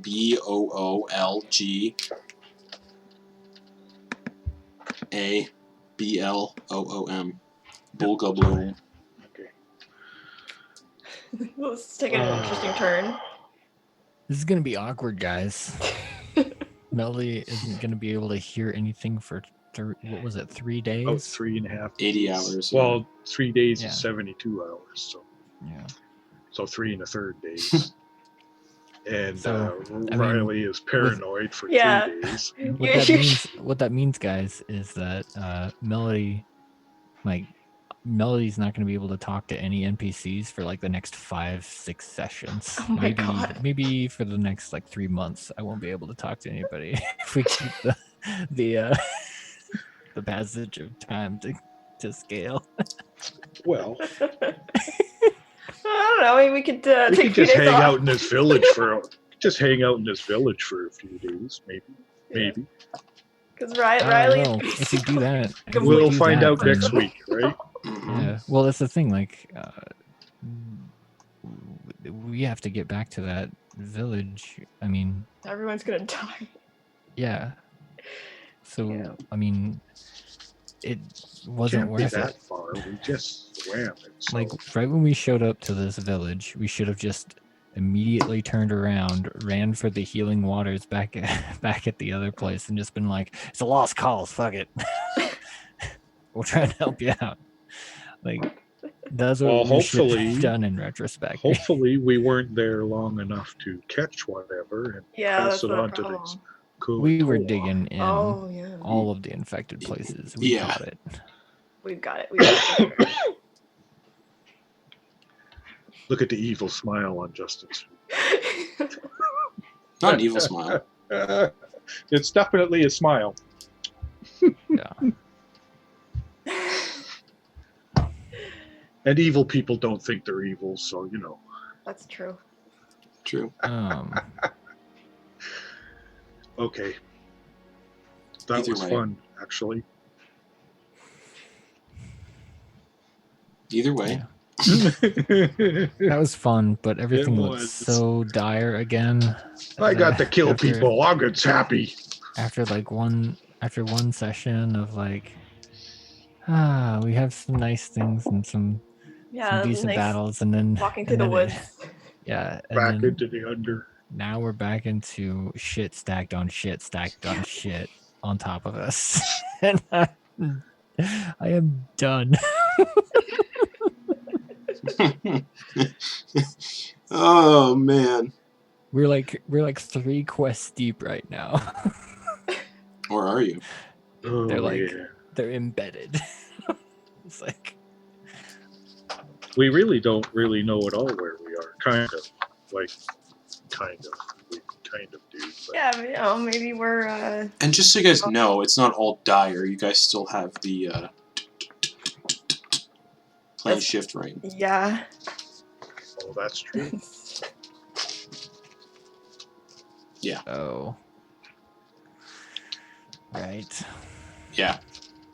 Either way, thanks for watching, everybody.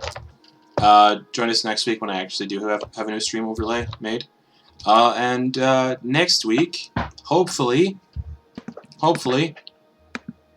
have our 4th cast member. Oh, that would be nice. And what a wonderful place to introduce somebody. Oh, yeah. Yeah, really. Yeah. They should Well, be, we're all starting off together. Play a Kuatoa, or Oh, man. the Lo- fish people, the Locatha. Locatha, that suffocate if they're like suffocate real quick.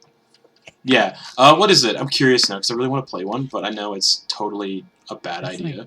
I think it's like 6 hours. Oh, I don't think know. it's less than that. I'm checking. Yeah, it's not very long. A couple hours, and they have. Hey, to do every- if you're an applicant, Merged. if you're an applicant for this campaign, please play Locatha.